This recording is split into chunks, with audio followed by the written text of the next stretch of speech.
Units and measurements എന്ന ചാപ്റ്ററാണ് നമ്മൾ പഠിച്ചുകൊണ്ടിരുന്നത്. അപ്പോൾ നിങ്ങളുടെയൊക്കെ റിസൾട്ട് വന്നു, വളരെ അടിപൊളി റിസൾട്ടാണ് എന്ന് വേണം പറയാൻ. നമ്മൾ പറഞ്ഞതുപോലെ, നമ്മൾ എക്സ്പെക്ട് ചെയ്തതുപോലെ അത്രത്തോളം വാല്യുവേഷൻ ഒന്നും ബുദ്ധിമുട്ടായിട്ടില്ല എന്ന് വേണം പറയാനായിട്ട്. ഒരുപാട് കുട്ടികൾക്ക് വളരെ നല്ല മാർക്ക് കിട്ടി, ഫുൾ എ പ്ലസ് കിട്ടി. ഇനി ഫുൾ എ പ്ലസിൽ കാര്യമില്ല, നമ്മൾ പഠിച്ചതിന് അല്ലെങ്കിൽ നമ്മൾ പരീക്ഷ എഴുതിയതിന് അത്രയും ഉള്ള മാർക്ക് നിങ്ങൾക്ക് എല്ലാവർക്കും കിട്ടിയിട്ടുണ്ടെങ്കിൽ നിങ്ങളെല്ലാവരും എന്താണ് ഹാപ്പി ആകണം. നിങ്ങൾ നല്ല റിസൾട്ട് ആണെന്നതിനെ തിരിച്ചറിയണം. എ പ്ലസ് കുറഞ്ഞു പോയി എന്നുള്ളത് വലിയ കാര്യമൊന്നുമല്ല, നമുക്ക് ഇനിയുള്ള ദിവസങ്ങൾ നോക്കിയാൽ മതി. അപ്പോൾ ഓൾറെഡി നമ്മൾ പ്ലസ് വണ്ണിലെ ഫിസിക്സ് സ്റ്റാർട്ട് ചെയ്തിട്ടുണ്ടായിരുന്നു. ചാപ്റ്ററിൻ്റെ പേര് യൂണിറ്റ്സ് ആൻഡ് മെഷർമെൻറ്റ്സ് എന്നായിരുന്നു. അതിലെ യൂണിറ്റുകൾ എന്താണെന്നുള്ള കാര്യവും സിസ്റ്റംസ് ഓഫ് യൂണിറ്റും ഒക്കെ നമ്മൾ വളരെ ഭംഗിയായി പഠിച്ച് കഴിഞ്ഞു. അപ്പോൾ ടെക്സ്റ്റ് ബുക്കിൽ അടുത്ത് വരുന്ന ഭാഗം എന്ന് പറയുന്നതാണ് സിഗ്നിഫിക്കൻറ്റ് ഫിഗേഴ്സ്. എന്താണ് സിഗ്നിഫിക്കൻറ്റ് ഫിഗറുകൾ എന്ന് പറഞ്ഞു കഴിഞ്ഞാൽ ഇതെന്തിനാണ് ഉപയോഗിക്കുന്നത്? നിങ്ങൾ ടെക്സ്റ്റ് ബുക്ക് നോക്കിയെങ്കിൽ കാണാൻ പറ്റും എന്താണ് സിഗ്നിഫിക്കൻറ്റ് ഫിഗർ എന്നിവിടെ പറയുന്നുണ്ട്. അതുപോലെ ഈ സിഗ്നിഫിക്കൻറ്റ് ഫിഗറുകൾ കണ്ടെത്താൻ ഒരു വാല്യൂ, ഒരു മെഷർമെൻറ്റ് നമുക്ക് തരുമ്പോൾ ആ മെഷർമെൻറ്റിൽ എത്ര സിഗ്നിഫിക്കൻറ്റ് ഫിഗറുകൾ ഉണ്ടെന്ന് കണ്ടുപിടിക്കാൻ കുറേ റൂളുകളുണ്ട്. അത്തരം ഫിഗറുകൾ ഉപയോഗിച്ച് നമ്മൾ അരിത്തമെറ്റിക് ഓപ്പറേഷൻസ് നടത്തുമ്പോൾ ഉള്ള കാര്യങ്ങളും റൗണ്ടിങ് ഓഫ് ഒക്കെ നമ്മൾ എന്ത് ചെയ്യണം? പഠിക്കണം. റൗണ്ടിങ് ഓഫ് ഒക്കെ നമ്മൾ എന്താണ് അതിൻ്റെ ഒരു ബേസിക് കാര്യങ്ങൾ മനസ്സിലാക്കണം.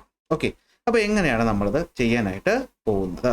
അതിനുശേഷമാണ് നമ്മൾ റൂൾസ് ഫോർ ഡിറ്റർമൈനിങ് അൺസർട്ടേണിറ്റി എന്ന് പറയുന്ന പുതിയൊരു ടോപ്പിക്ക് വരുന്നത്. അപ്പോൾ ഇന്നത്തെ ക്ലാസ് നമ്മൾ ഇത്രയും കാര്യങ്ങളായിരിക്കും ഡിസ്കസ് ചെയ്യുന്നത്. ക്ലാസ്സിൻ്റെ ലെങ്ത് ഒക്കെ ചിലപ്പോൾ പണ്ടത്തെ പോലെ ആവത്തില്ല, ഇച്ചിരി കൂടി കൂടുതലൊക്കെ ആയെന്ന് വരാം. തുടങ്ങാമല്ലോ. പറയടാ, എന്താണ് സിഗ്നിഫിക്കൻറ്റ് ഫിഗേഴ്സ്? എടാ, നിങ്ങൾ ശ്രദ്ധിക്കേണ്ട ഒരു കാര്യം എന്താണെന്ന് പറഞ്ഞു കഴിഞ്ഞാൽ ഇനി തൊട്ട് പഠിക്കാനിരിക്കുന്ന സമയത്ത് ഒരു നോട്ടും പേനയും ഒക്കെ എന്ത് ചെയ്യുക, എടുത്ത് കയ്യിൽ വയ്ക്കുക. നോട്ടൊക്കെ എഴുതി എന്ത് ചെയ്യുക, പഠിക്കുക. വെറുതെ ക്ലാസ് കണ്ടുകൊണ്ടിരുന്നു കഴിഞ്ഞാൽ നമ്മൾ പറയുന്ന കാര്യങ്ങൾ മനസ്സിലാകണമെന്നില്ല. സോ ക്ലാസ്സിനോടൊപ്പം തന്നെ നിങ്ങൾ എന്ത് ചെയ്യണം? നോട്ടും എഴുതി പോകാനായിട്ട് ശ്രമിക്കണമെന്നല്ല, അങ്ങനെ തന്നെ ചെയ്യണം. എന്നാലേ നമുക്ക് ഫിസിക്സ്, കെമിസ്ട്രി പോലെയുള്ള വിഷയങ്ങളൊക്കെ മനസ്സിലാക്കാനായിട്ട് പറ്റുള്ളൂ. സിമ്പിളല്ല, ശ്രദ്ധിച്ചിരിക്കും. എന്താണ് സിഗ്നിഫിക്കൻറ്റ് ഫിഗറുകൾ എന്ന് നമ്മൾ നോക്കിക്കഴിഞ്ഞാൽ നമുക്കൊരു എക്സാമ്പിൾ വെച്ചിട്ട് എന്ത് ചെയ്യാം, ഇതാദ്യം ഒന്ന് മനസ്സിലാക്കാം. എന്താണ് സിഗ്നിഫിക്കൻറ്റ് ഫിഗർ?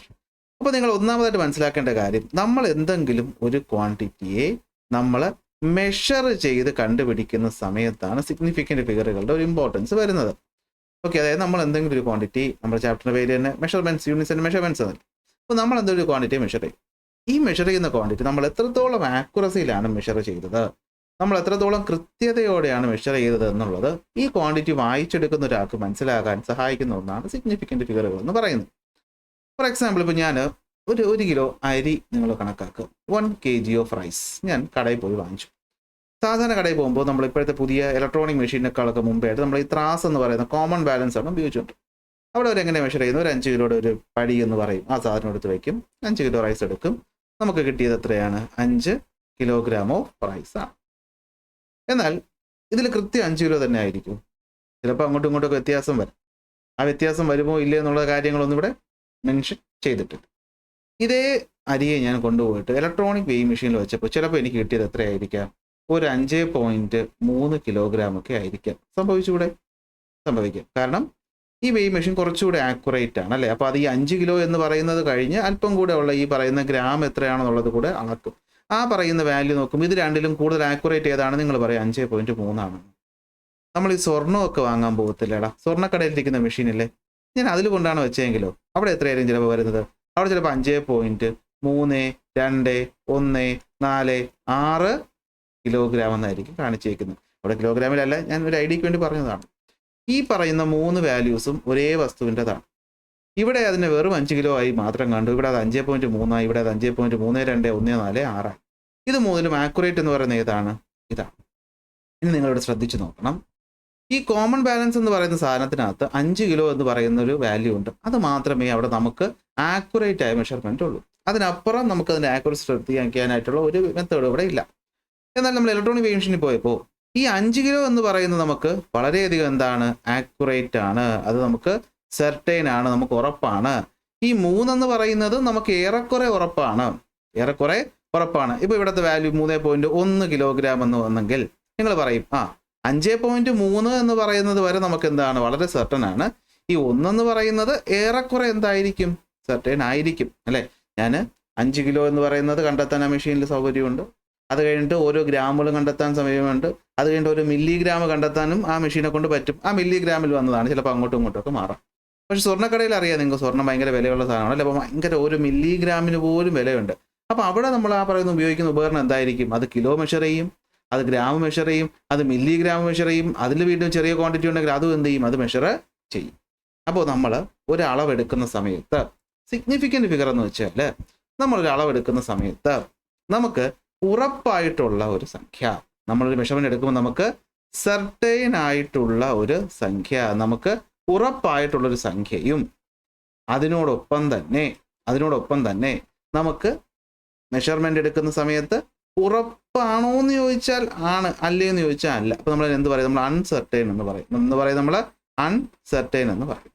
അപ്പോൾ നമ്മൾ ഒരു മെഷർമെൻ്റ് എടുക്കുന്ന സമയത്ത്, ഒരു അളവ് നമ്മൾ എടുക്കുന്ന സമയത്ത് അതിൽ സെർട്ടനായ സംഖ്യയും ആദ്യത്തെ അൺസർട്ടൺ സംഖ്യയും എഴുതി വെച്ചാൽ ഈ സംഖ്യകളുടെ എണ്ണത്തിനെയാണ് നമ്മൾ എന്ത് വിളിക്കുന്നത്? സിഗ്നിഫിക്കൻ്റ് ഫിഗർ എന്ന് പറയുന്നത്.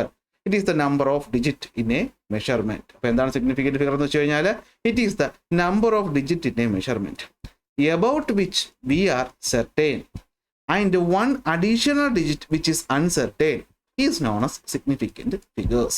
അപ്പോൾ ഒരു സിഗ്നിഫിക്കൻ്റ് ഫിഗർ എന്ന് പറഞ്ഞാൽ എന്താണ്? നമ്മളൊരു മെഷർമെൻ്റ് എടുക്കുന്ന സമയത്ത് നമുക്ക് ഉറപ്പുള്ളൊരു സംഖ്യയും നമുക്ക് ഉറപ്പ് തെറ്റി തുടങ്ങുന്ന, നിങ്ങളത് ഞാനൊരു ലെങ്ത് ഒരു ലൈൻ തന്നിട്ട് ഇതിൻ്റെ മെഷർമെൻ്റ് എടുക്കാൻ പറഞ്ഞ് നിങ്ങളൊരു സ്കെയിൽ തന്നാൽ നിങ്ങൾ ചിലപ്പോൾ എടുത്തപ്പോൾ നമുക്ക് ഈ സെൻറ്റിമീറ്റേഴ്സ് അതിൽ വലുതായിട്ട് എഴുതി വെച്ചിട്ടുണ്ട്, അത് കൃത്യം കണ്ടുപിടിക്കുക. എന്നാൽ ഈ പറയുന്ന 2 കുഞ്ഞ് മില്ലിമീറ്ററിന് ഇടയിലാണ് വരുന്നതെങ്കിൽ നമുക്ക് കൺഫ്യൂഷൻ ആയില്ലേ? ഈ ലൈൻ തൊട്ട് ഇപ്പുറത്തെ മില്ലിമീറ്ററിലാണോ അതോ ഇപ്പുറത്താണോ എന്ന് അറിയില്ല.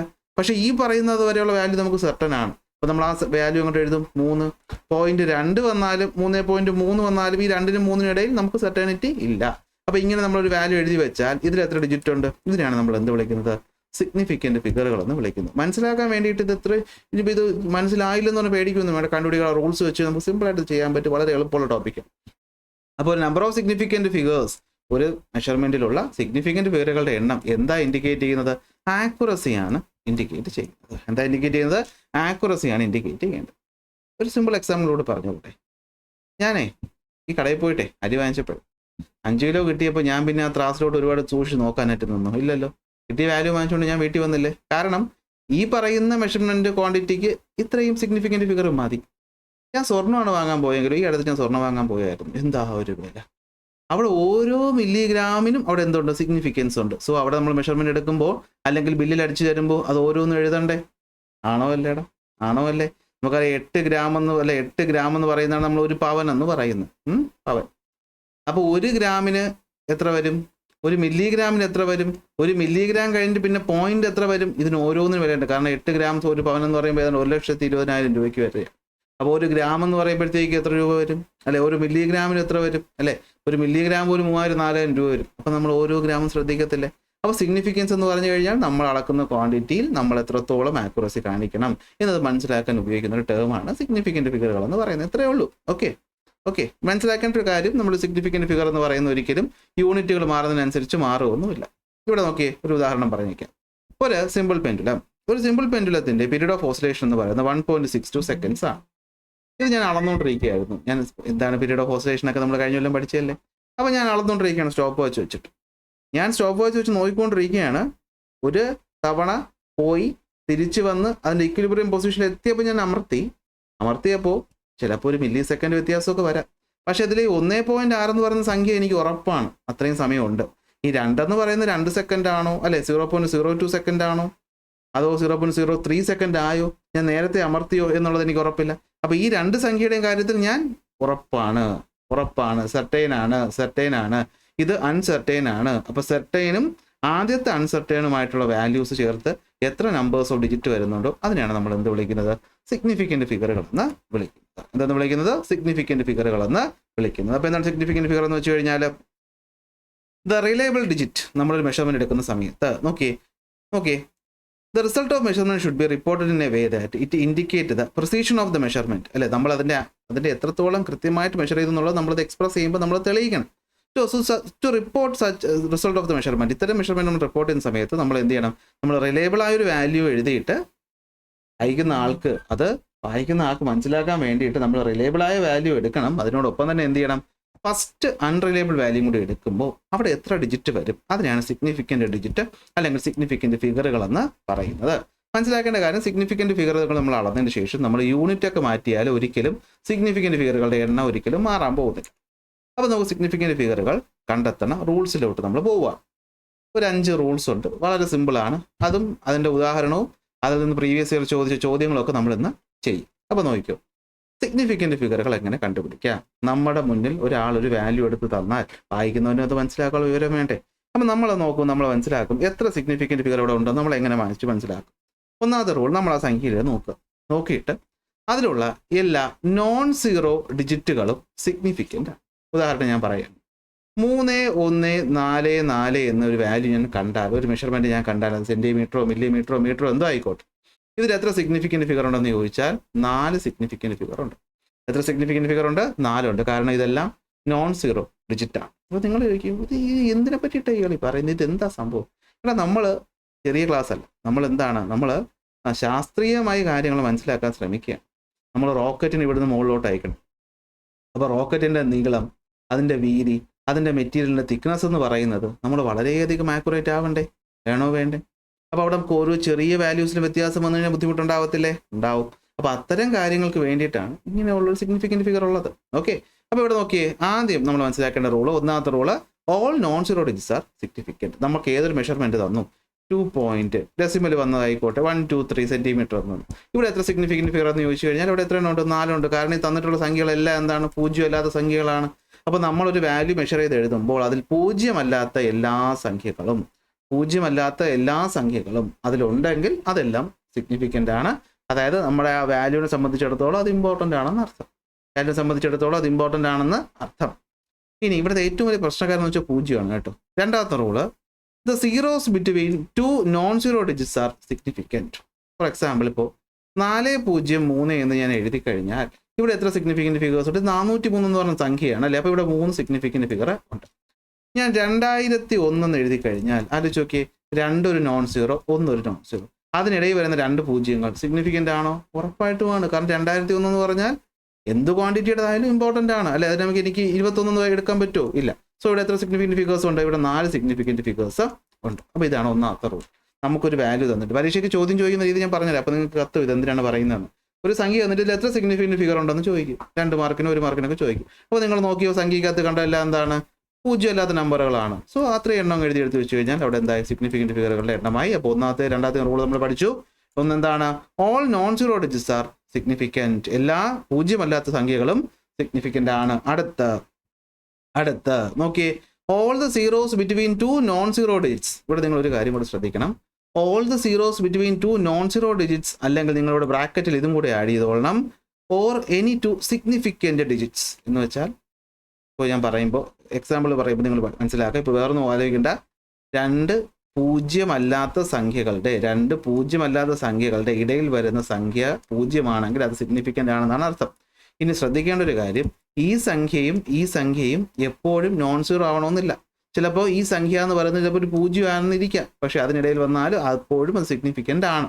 No matter where the decimal point is. അപ്പോൾ ഇതിനകത്ത് ഡെസിമൽ ഉണ്ടെന്ന് വെച്ചിട്ട് കാര്യമൊന്നുമില്ല, അത് സിഗ്നിഫിക്കൻ്റ് ആകുന്നു. ചെറിയ കൺഫ്യൂഷൻ വന്നു കാണും, കുഴപ്പമില്ല. അപ്പോൾ ഒന്നും കൺഫ്യൂഷൻ ആക്കണ്ട. നോക്കി, 1008.4 എത്ര സിഗ്നിഫിക്കൻറ്റ് ഫിഗേഴ്സ് ഉണ്ട്? പൂജ്യമല്ലാത്ത നമ്പറുകളായ 1 2 3 2 നോൺ സീറോയ്ക്കിടയിൽ വന്നുകൊണ്ട് ഇവനും. അപ്പം 3 4 5 എത്ര സിഗ്നിഫിക്കൻറ്റ് ഫിഗർ ഉണ്ട്? 5 സിഗ്നിഫിക്കൻറ്റ് ഫിഗർ ഉണ്ട്. ഒന്നാമത്തെ റൂള്. രണ്ടാമത്തെ റൂള് വായി. അടുത്ത റൂൾ എന്ന് പറഞ്ഞു കഴിഞ്ഞാൽ നോക്കിയേ, ഇനീഷ്യൽ സീറോസ് ആർ ഇൻസിഗ്നിഫിക്കൻ്റ് എന്ന് പഠിച്ചു വയ്ക്കുന്നതാണ് നല്ലത്. Initial zeros are insignificant. അല്ലെങ്കിൽ if the number is less than 1, the zeros on the right side of the decimal point but to the left side of the first non-zero digits are not significant. എന്തോ സംഭവം എന്നൊക്കെ തോന്നും. സിമ്പിളാണ്, ഞാനൊന്ന് പറഞ്ഞോട്ടെ. 0.002 എന്ന് എഴുതിയാൽ നിങ്ങളതിൽ ഇമ്പോർട്ടൻസ് കൊടുക്കുന്ന 2 മാത്രമായിരിക്കും.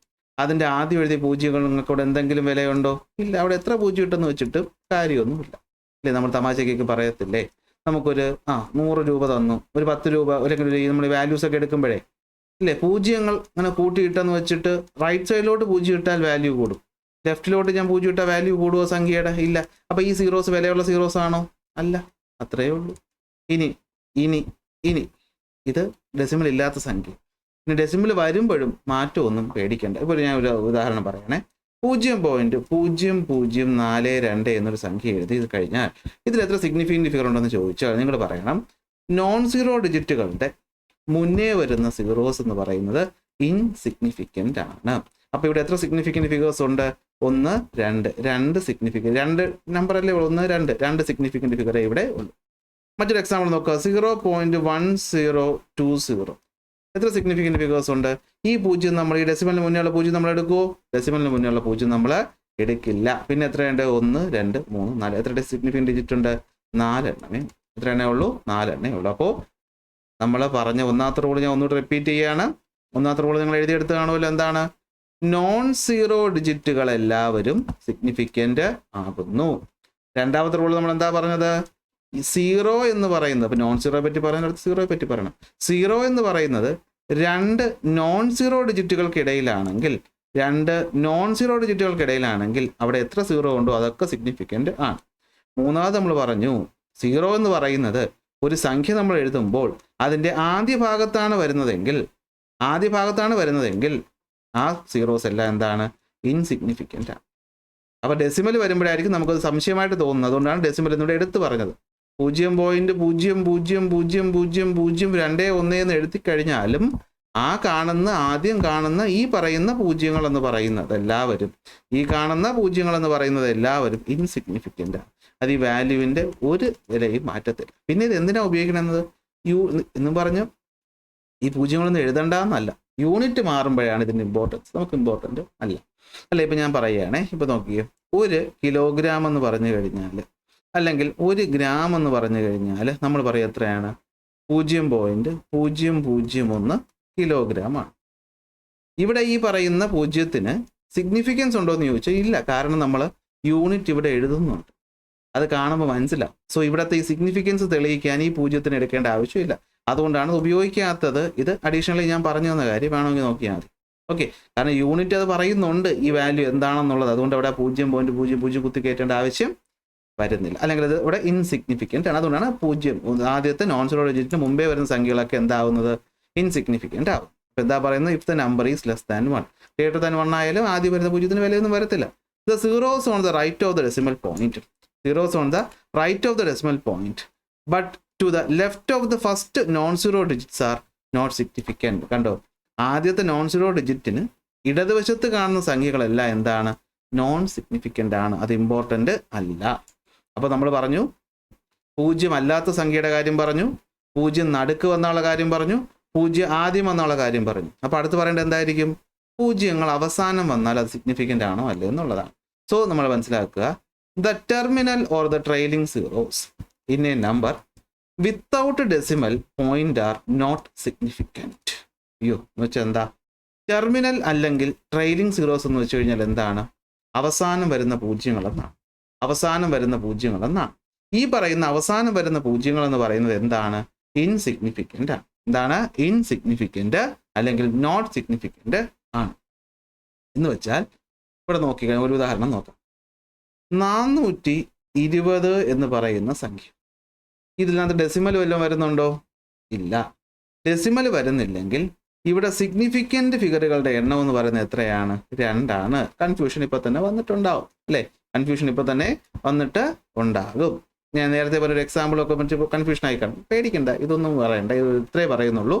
നമ്മളൊരു സംഖ്യ എഴുതുന്ന സമയത്ത് ആ സംഖ്യയിൽ ഈ പറയുന്ന അവസാനം വരുന്ന പൂജ്യങ്ങൾ എന്ന് പറയുന്നത് നമ്മൾ പൈസയുടെ രൂപയുടെ കാര്യമല്ലല്ലോ പറയുന്നത്. ഇവിടെ എന്താണ്? ഇൻസിഗ്നിഫിക്കൻ്റ് ആണ്. അത് ഇമ്പോർട്ടൻ്റ് അല്ല. മറ്റൊരു ഉദാഹരണം നോക്കി. ഇപ്പോൾ 1, 2, 3, 0, 0, 0 എന്നൊരു സംഖ്യ. ഇവിടെ എത്ര സിഗ്നിഫിക്കൻ്റ് ഫിഗേഴ്സ് ഉണ്ടെന്ന് ചോദിച്ചു കഴിഞ്ഞാൽ ആദ്യത്തെ 3 എണ്ണം 1, 2, 3 എടുത്താൽ മതി. സോ ഇവിടെ എത്ര സിഗ്നിഫിക്കൻ്റ് ഫിഗേഴ്സേ ഉള്ളൂ? 3 എണ്ണേ ഉള്ളൂ. സാമാന്യ ബോധത്തിൽ നിരക്കാത്തതാണ്, എങ്കിലും അത് ഓർത്ത് വയ്ക്കുക. അതവിടെ പറയും. നോക്കിയേ, the terminal or the trailing zeros in a number without a decimal point are not significant. അതായത് 123 മീറ്റർ എന്ന് എഴുതിയാലും 1200 സെന്റിമീറ്റർ എന്ന് എഴുതിയാലും 1,23,000 മില്ലിമീറ്റർ എന്ന് എഴുതിയാലും അതിൽ സിഗ്നിഫിക്കൻ്റ് എന്ന് പറയുന്നത് ഈ പറയുന്ന 3 സംഖ്യകൾക്ക് മാത്രമേ ഉള്ളൂ. പൂജ്യങ്ങൾ എന്ന് പറയുന്നത് എന്തല്ല? ഇമ്പോർട്ടൻ്റ് അല്ല. സോ അത് പല സമയത്ത് കൺഫ്യൂഷൻ ഉണ്ടാക്കുന്ന കാര്യം തന്നെയാണ്. ടെക്സ്റ്റ് ബുക്കിൽ അത് എഴുതി വെച്ചിട്ടുണ്ട്. അത് മാറ്റമുള്ള വഴിയും പറഞ്ഞു തരാം. ഓക്കെ, അതും പറഞ്ഞു തരാം. അത് സിഗ്നിഫിക്കൻ്റ് അല്ല. ഇനി ഡെസിമൽ സംഖ്യകളാണെങ്കിൽ എന്താണെങ്കിൽ ഡെസിമൽ സംഖ്യകളാണെങ്കിൽ അവിടെ അത് സിഗ്നിഫിക്കൻ്റ് ആണ്. ഡെസിമൽ സംഖ്യകളാണെങ്കിൽ അതവിടെ എന്താവും? സിഗ്നിഫിക്കൻ്റ് ആവും. അതായത് ഇപ്പോൾ ഞാൻ 3.500 എന്ന് എഴുതിയാൽ ഇവിടെ എത്ര സിഗ്നിഫിക്കൻ്റ് ഫിഗർ ഉണ്ടെന്ന് ചോദിച്ചാൽ ഇവിടെ ഒരു ഡെസിമൽ സംഖ്യ ആയതുകൊണ്ട് തന്നെ ഇവനെ കൂട്ടണം, നോൺ സീറോ ആയതുകൊണ്ട് ഇവനെ കൂട്ടണം, നോൺ സീറോ ആയതുകൊണ്ട് ഇവനെയും എന്ത് ചെയ്യണം? കൂട്ടണം. കാരണം അവർ ട്രെയിലിംഗ് സീറോ ആണെങ്കിലും ഡെസിമൽ സംഖ്യ ആയതുകൊണ്ട് അത് നമ്മൾ എടുക്കണം. സോ ഇവിടെ എത്ര ഫിഗേഴ്സ് ഉണ്ട്? സിഗ്നിഫിക്കൻ്റ് ഫിഗറുകളുടെ എണ്ണം ഇവിടെ 4 ആകുന്നു. എന്താകുന്നു? 4 ആകുന്നു. അപ്പോൾ നമ്മൾ ആദ്യം ഇത് ഓർത്ത് വയ്ക്കാൻ വേണ്ടി നിങ്ങൾ നോട്ടിൽ ഇങ്ങനെ എഴുതി വെക്കണം. എൻഡിങ് സീറോ എന്ന് എഴുതണം. എഴുതണം എൻഡിങ് സീറോ. എൻഡിങ് സീറോ എന്ന് പറയുന്നത് ഒരു നോൺ ഡെസിമൽ സംഖ്യയാണെങ്കിൽ ആ സംഖ്യകൾ എന്ന് പറയുന്നത് ഇൻസിഗ്നിഫിക്കൻ്റ് ആണ്. എന്താണ്? ഇൻസിഗ്നിഫിക്കൻ്റ് ആണ്. ഇനി ഈ പറയുന്ന എൻഡിങ് സീറോ എന്ന് പറയുന്നത് ഒരു ഡെസിമൽ സംഖ്യയാണെങ്കിൽ എന്ന് വെച്ചാൽ അതിലൊരു ഈ പറയുന്ന ദശാംശവും ഉണ്ട്, അവസാനം 0 വന്നാൽ അതിൽ നമ്മൾ എന്ത് ചെയ്യണം? കൂട്ടണം. ചോദ്യങ്ങൾ ചെയ്യുമ്പോൾ നിങ്ങൾക്ക് അതിൻ്റെ ഐഡിയ കിട്ടും. സോ ഇവിടെ എന്താണ്? അത് സിഗ്നിഫിക്കൻ്റ് ആകുന്നു. എന്താകുന്നു? സിഗ്നിഫിക്കൻ്റ് ആകുന്നു. ഡെസിമൽ ആണെങ്കിൽ സിഗ്നിഫിക്കൻ്റ്, നോൺ ഡെസിമൽ ആണെങ്കിൽ ഇൻസിഗ്നിഫിക്കൻ്റ്. കണ്ടോ? ദ ട്രെയിലിംഗ് സീറോസിൻ്റെ number with a decimal point are significant. അതെന്താണ്? സിഗ്നിഫിക്കൻ്റ് ആണ്. അപ്പോൾ ഈ കൺഫ്യൂഷൻ ഒഴിവാക്കാനാണ് നമ്മൾ പലപ്പോഴും നിങ്ങൾ കണ്ടിട്ടുണ്ടാകും പല വാല്യൂസും നമ്മൾ എഴുതുന്ന സമയത്ത് കണ്ടോ, to remove such ambiguities in determining the number of significant figures the best way is to report every measurement in scientific notations in the power of 10. So ഇങ്ങനെ കൺഫ്യൂഷൻ ഒഴിവാക്കാൻ വേണ്ടിയിട്ട് നമ്മൾ എന്ത് ചെയ്യും? നമ്മൾ സയൻറ്റിഫിക് നൊട്ടേഷൻസ് ഉപയോഗിക്കും. അതായത് അവസാനത്തെ പൂജ്യങ്ങൾ കൺഫ്യൂഷൻ ആകാതിരിക്കാൻ നമ്മൾ അതിനെ എന്ത് ചെയ്യും? 10ന്റെ പവറായിട്ട് എഴുതും. അതായത് ഇപ്പോൾ ഞാൻ 10 എന്ന് എഴുതി കഴിഞ്ഞാൽ അതിൻ്റെ അർത്ഥം എന്താണ്? 10⁻1 എന്നാണ്. 100 എന്ന് എഴുതി കഴിഞ്ഞാൽ അതിൻ്റെ അർത്ഥം എന്താണ്? 10⁻2 എന്നാണ്. 1000 എന്ന് എഴുതി കഴിഞ്ഞാൽ അതിൻ്റെ അർത്ഥം എന്താണ്? 10⁻3 എന്നാണ്. ഇതിൽ ഈ പറയുന്ന സംഖ്യയാണ് നമ്മൾ ഓർഡർ ഓഫ് ദ മാഗ്നിറ്റ്യൂഡ് എന്ന് വിളിക്കും. എന്ത് വിളിക്കും? ഓർഡർ ഓഫ് ദ മാഗ്നിറ്റ്യൂഡ് എന്ന് വിളിക്കും. എന്ത് വിളിക്കും? Order of the magnitude. നിങ്ങളുടെ സന്തോഷത്തിൻ്റെ കാര്യം, ഇങ്ങനെ എവിടെയെങ്കിലും നമ്മളൊരു വാല്യൂ കണ്ടു, ഇപ്പോൾ 6.022 ഇൻറ്റു 10⁻23 എന്ന് കണ്ടാൽ നിങ്ങൾ പേടിക്കണ്ട. ഇതിൻ്റെ അർത്ഥം എന്താണ്? 6.022 എന്നാണല്ലോ അർത്ഥം. സോ ഇതൊക്കെ ട്രെയിലിംഗ് സീറോസ് അല്ലേ? അപ്പോൾ ഇതെല്ലാം അവിടെ എന്തായിട്ട് വരും? ഇൻസിഗ്നിഫിക്കൻ്റ് ആയിട്ട് വരും. സോ എന്തായിട്ട് വരും? അത് ഇൻസിഗ്നിഫിക്കൻ്റ് ആയിട്ട് വരും. എന്തായിട്ട് വരും? ഇൻസിഗ്നിഫിക്കൻ്റ് ആയിട്ട് വരും. ഇങ്ങനെ എഴുതുകയാണെങ്കിൽ മാത്രം, 10ന്റെ പവറായിട്ട് എഴുതുകയാണെങ്കിൽ മാത്രം, ഞാൻ ഇങ്ങനെയാണ് എഴുതി വെച്ചതെങ്കിൽ ഇത് 2 സിഗ്നിഫിക്കൻ്റ് ആണ്, ഡെസിമൽ പോയിന്റ് വരുന്നുണ്ട്. ഇങ്ങനെ എഴുതാതെ ഞാൻ ഈ ഒരു രീതിയിലാണ് 10ന്റെ പവറായിട്ട് എഴുതി കഴിഞ്ഞാൽ ആ പവർ വാല്യൂ എന്ന് പറയുന്നത് ഇൻസിഗ്നിഫിക്കൻ്റ് ആണ്. അതാണ് ഇവിടെ പറയുന്നത്. The power of 10 is insignificant. അതായത് ഇപ്പോൾ ഞാൻ എഴുതുകയാണ് 2.4 ഇൻറ്റു 10⁻6 എന്ന് എഴുതിയാൽ ഇവിടെ എത്ര സിഗ്നിഫിക്കൻ്റ് ഫിഗേഴ്സ് ഉണ്ട്? 2 തന്നെ. ഇവൻ ഇൻസിഗ്നിഫിക്കൻ്റ് ആണ്. ഇവൻ എന്താണ്? ഇൻസിഗ്നിഫിക്കൻ്റ് ആണ്. ഈ കാര്യവും ഓർഡർ ഓഫ് ദ മാഗ്നിറ്റ്യൂഡ് ആണ് ഇതാ ഇവിടെ പറഞ്ഞിരിക്കുന്നത്. വായിച്ചു നോക്കിയാൽ നിങ്ങൾക്ക് കിട്ടും. ഓക്കെ സെറ്റ് അല്ലേ? അപ്പോൾ റൂൾസ് എല്ലാം കൂടി ഞാൻ ഒന്നും കൂടെ പറയുവാണ്. എന്നിട്ട് നമ്മൾ എന്ത് ചെയ്യാൻ പോവുകയാണ്? നമ്മൾ ചോദ്യങ്ങൾ ചെയ്യാനായിട്ട് പോവുക. അപ്പോൾ അതിന് മുമ്പ് ഒരു റൂളും കൂടെ നോക്കി വയ്ക്കുക. ഇത് പലപ്പോഴും നിങ്ങൾക്ക് സ്കൂൾ പരീക്ഷയ്ക്കല്ല, എൻട്രൻസിലൊക്കെ പോകുമ്പോൾ കിട്ടും. നോക്കടാ, ഇങ്ങനെ എഴുതി വെച്ചു. പ്യുവർ നമ്പേഴ്സ് ആൻഡ് കോൺസ്റ്റന്റ് നമ്മൾ എവിടെയെങ്കിലും ഏതെങ്കിലും സംഖ്യയെ പറ്റി പറയുമ്പോൾ നമ്മൾ അളന്നെടുത്ത സംഖ്യയല്ല, നമുക്കൊരു സ്റ്റേറ്റ്മെൻ്റ് ആയിട്ടൊരു വാല്യൂ തന്നേക്കുകയാണെങ്കിൽ, ഒരു പ്യുവർ നമ്പർ തന്നേക്കുകയാണെങ്കിൽ, അല്ലെങ്കിൽ ഇപ്പോൾ അവഗാഡ്രോസ് കോൺസ്റ്റന്റ്, അല്ലെങ്കിൽ ബോയിൽസ് കോൺസ്റ്റന്റ്, അല്ലെങ്കിൽ ചാൾസ് കോൺസ്റ്റന്റ് എന്നൊക്കെ പറഞ്ഞാൽ ഏതെങ്കിലും കോൺസ്റ്റന്റ് നമ്പേഴ്സ് നമ്മൾ തരികയാണെങ്കിൽ ഇതിനകത്തുള്ള ഇൻഫിനിറ്റ്, ഇതിനകത്ത് നമ്മൾ നോക്കിക്കഴിഞ്ഞാൽ ഇതിനകത്ത് infinite number of significant figures ആണ്. അത് സിഗ്നിഫിക്കൻറ്റ് ഫിഗേഴ്സ് കണ്ടുപിടിക്കാൻ പറ്റത്തില്ല. ഞാൻ പറയാം, refractive index is equal to 5/2. Find the number of significant figures എന്ന് ചോദിച്ചാൽ നിങ്ങൾ പറയണം റിഫ്രാക്റ്റീവ് ഇൻഡെക്സ് എന്ന് പറഞ്ഞത് ഇവിടെ ഡിഫൈൻ ചെയ്ത് ഞാൻ തന്നിരിക്കുന്ന ഒരു വാല്യൂ ആണ്. അപ്പോൾ ഇതൊരു മെറ്റീരിയൽ സംബന്ധിച്ചിടത്തോളം ഒരു കോൺസ്റ്റന്റ് ആണ്. അങ്ങനെ ഏതെങ്കിലും കോൺസ്റ്റന്റുകളെ പറ്റി പറയുകയാണെങ്കിൽ അവിടെ infinite number of significant figures ആണ് ഉണ്ടാവുന്നത്. ഒരു സിഗ്നിഫിക്കൻറ്റ് ഫിഗേഴ്സ് എന്ന് പറയുന്നത് ഇൻഫൈനൈറ്റ് ആണ്. ഇത്രയാണ് റൂൾസ് എന്ന് പറയും. ഒന്നുകൂടെ നമുക്ക് ആ റൂൾസ് ഒന്ന് പറയാം. സിഗ്നിഫിക്കൻറ്റ് ഫിഗർ കണ്ടുപിടിക്കാൻ ആദ്യം സിഗ്നിഫിക്കൻറ്റ് ഫിഗർ എന്താണെന്ന് പറഞ്ഞ് നമ്മളൊരു മെഷർമെൻറ്റ് എടുക്കുന്ന സമയത്ത് അതിൽ നമുക്ക് ഉറപ്പുള്ള സംഖ്യകളുടെ എണ്ണവും നമുക്കതിൽ ഉറപ്പുള്ള സംഖ്യകളുടെ എണ്ണം സെർട്ടൈൻ ഡിജിറ്റുകളും നമുക്ക് ഉറപ്പില്ലാത്ത ഒരു സംഖ്യയും കൂടെ എഴുതുമ്പോൾ ഇതിൽ എത്ര എണ്ണമാണ് വരുന്നത്, എത്ര ഡിജിറ്റാണ് വരുന്നത്, ആ ഡിജിറ്റിനെയാണ് നമ്മൾ എന്ത് വിളിക്കുന്നത്, സിഗ്നിഫിക്കൻറ്റ് ഫിഗർ എന്ന് വിളിക്കുന്നത്.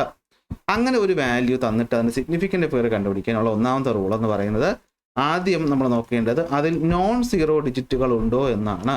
ഉണ്ടെങ്കിൽ അവരെല്ലാവരും സിഗ്നിഫിക്കൻ്റ് ആണ്. അടുത്ത് വില്ലൻ എന്ന് പറയുന്ന ആരാണ്, 0 വില്ലൻ എന്ന് പറയുന്ന ആരാണ്, 0 0 ഇടയിൽ വന്നാൽ, ഇൻ ബിറ്റ്വീൻ വന്നാൽ സിഗ്നിഫിക്കൻറ്റ്. 0 ഇൻ ബിറ്റ്വീൻ വന്നാൽ സിഗ്നിഫിക്കൻറ്റ്. 0 ഇൻ ബിറ്റ്വീൻ വന്നാൽ സിഗ്നിഫിക്കൻറ്റ്. 0 ആദ്യം വന്നാൽ ഡെസിമൽ സംഖ്യ ആണെങ്കിൽ അത് സിഗ്നിഫിക്കൻ്റ് അല്ല. നോൺ ഡെസിമൽ ആണെങ്കിലും അതെന്തല്ല, സിഗ്നിഫിക്കൻ്റ് അല്ല. അപ്പോൾ ഇനീഷ്യൽ സീറോസ് വന്നാൽ പ്രശ്നമില്ല, രണ്ട് കേസിലും അത് ഇൻസിഗ്നിഫിക്കൻ്റ് ആണ്. ഇനി ഫൈനൽ സീറോ, അതായത് അവസാനമാണ് സീറോ വരുന്നതെങ്കിൽ നമുക്ക് കണ്ടീഷനുണ്ട്. എന്താണ് അത്, ഒരു നോൺ ഡെസിമൽ സംഖ്യയാണെങ്കിൽ അത് സിഗ്നിഫിക്കൻ്റ് അല്ല.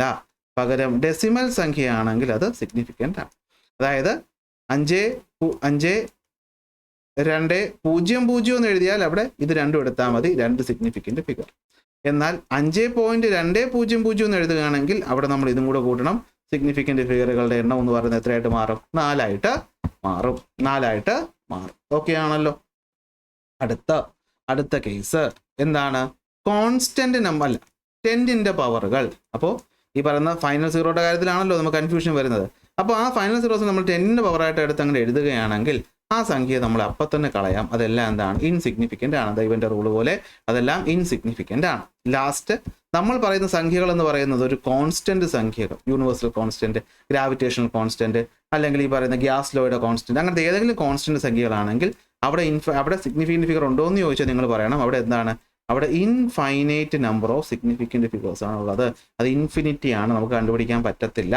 ഇനി ഏതെങ്കിലും കോൺസ്റ്റന്റ് തന്നിട്ടുണ്ട്, അല്ലെങ്കിൽ ഏതെങ്കിലും വാല്യൂസ്, അല്ലെങ്കിൽ ഒരു പ്യുവർ നമ്പർ തന്നിട്ടുണ്ട്, ഇവിടെ അതാണ് പറയുന്നത്. നോക്കിയേ, multiplying or dividing factor 2πr എന്ന് തന്നു, അല്ലെങ്കിൽ ഈ പറയുന്ന d/2 എന്ന് തന്നു, അല്ലെങ്കിൽ t = സ്മോൾ t/n എന്ന് തന്നു. ഇങ്ങനെയൊക്കെ തന്നു കഴിഞ്ഞാൽ അവിടെ എന്താണ്, അവിടെ നമുക്ക് സിഗ്നിഫിക്കൻ്റ് ഫിഗേഴ്സിന്റെ എണ്ണം എന്ന് പറയുന്നത് ഇൻഫൈനൈറ്റ് ആണ്. എന്താണത്, ഇൻഫൈനൈറ്റ് ആണ്. നമുക്ക് എണ്ണാൻ പറ്റാത്ത അത്രയും സിഗ്നിഫിക്കൻ്റ് ഫിഗേഴ്സ് അവിടെ ഉണ്ട്. ഈ റൂളാണ് നിങ്ങൾ എഴുതി വെക്കേണ്ടത്. ഇത് എഴുതി വെച്ചിട്ട് ഇത് നോക്കിക്കൊണ്ട് ചോദ്യങ്ങൾ ചെയ്ത് നിങ്ങൾ പ്രാക്ടീസ് ചെയ്യണം. അപ്പോഴേ നിങ്ങൾക്ക് പെട്ടെന്ന് കണ്ടുപിടിക്കാനായിട്ട് പറ്റുള്ളൂ. ചോദ്യങ്ങൾ നോക്കാം. ആദ്യം നമ്മൾ കുറേ ചോദ്യങ്ങൾ നോക്കാം. ഒന്നാമത്തെ ചോദ്യം, find the number of significant figures. ഒന്നാമത്തെ റൂള്, സീറോ അല്ലാത്തതെല്ലാം സിഗ്നിഫിക്കൻ്റ് ആണ്. അപ്പോൾ ഇവിടെ ഒരുത്തനെ കിട്ടിയോ? അടുത്ത, പൂജ്യങ്ങൾ ആദ്യം വരുന്ന കേസ്. 0 ആദ്യം വന്നു. 0 ആദ്യം വന്നാൽ സിഗ്നിഫിക്കൻ്റ് ആണോ? അല്ലേ? 0 ആദ്യം വന്നാൽ അത് സിഗ്നിഫിക്കൻ്റ് അല്ല. അപ്പോൾ ഇവിടെ എത്ര സിഗ്നിഫിക്കൻ്റ് ഫിഗറേ ഉള്ളൂ? ഒരു സിഗ്നിഫിക്കൻ്റ് ഫിഗറേ ഉള്ളൂ. കിട്ടിയോ? അടുത്ത ചോദ്യം നോക്കിയേ, ഇവിടെ എത്ര സിഗ്നിഫിക്കൻ്റ് ഫിഗർ ഉണ്ട്? അപ്പോൾ നമ്മൾ നോക്കി, 0 അല്ലാത്ത സംഖ്യകൾ 1 2 3, അപ്പോൾ 3 എണ്ണം ഉണ്ട്. ഡെസിമലിന് മുന്നേ ഒരു 0 ഉണ്ട്, അത് ഇനീഷ്യൽ സീറോ, അത് എടുക്കുമോ? ഇല്ല.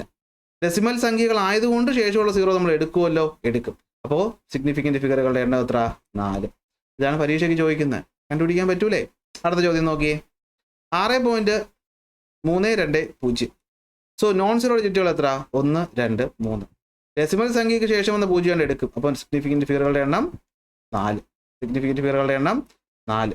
ഓക്കെ, 6.032 സിഗ്നിഫിക്കൻ്റ് ഫിഗറുകളാണ് നമ്മൾ നോക്കാൻ പോകുന്നത്. സോ നോൺ സീറോ ഡിജിറ്റുകൾ 3 എണ്ണം. 0 വന്നേക്കുന്ന 2 നോൺ സീറോയ്ക്ക് ഇടയിലാണ്. അപ്പോൾ അത് സിഗ്നിഫിക്കൻ്റ് ആണ്. അപ്പോൾ എത്ര എണ്ണം ഉണ്ട്? 4 എണ്ണം ഉണ്ട്. എത്ര എണ്ണം ഉണ്ട്? 4 എണ്ണം ഉണ്ട്. ഇവിടെ നോക്കിയേ, ഇവിടെ നോൺ സീറോ ഡിജിറ്റുകൾ എത്ര എണ്ണമാണ്? 3 എണ്ണമാണ് ഉള്ളത്. എന്നാൽ ഇനീഷ്യൽ സീറോസ് സിഗ്നിഫിക്കൻ്റ് ആണെന്ന് ചോദിച്ചാൽ നിങ്ങൾ പറയും അല്ല, ഇനീഷ്യൽ സീറോസ് നമുക്ക് സിഗ്നിഫിക്കൻ്റ് അല്ല, ഇവൻ ആവശ്യമില്ല. പക്ഷേ ഇവിടെ ഒരു 0 ഉണ്ട്, പക്ഷേ അത് 2 നോൺ സീറോയ്ക്ക് ഇടയിലാണ്. അപ്പോൾ അവൻ സിഗ്നിഫിക്കൻ്റ് ആണ്. സോ സിഗ്നിഫിക്കൻ്റ് ഫിഗറുകളുടെ എണ്ണം 4.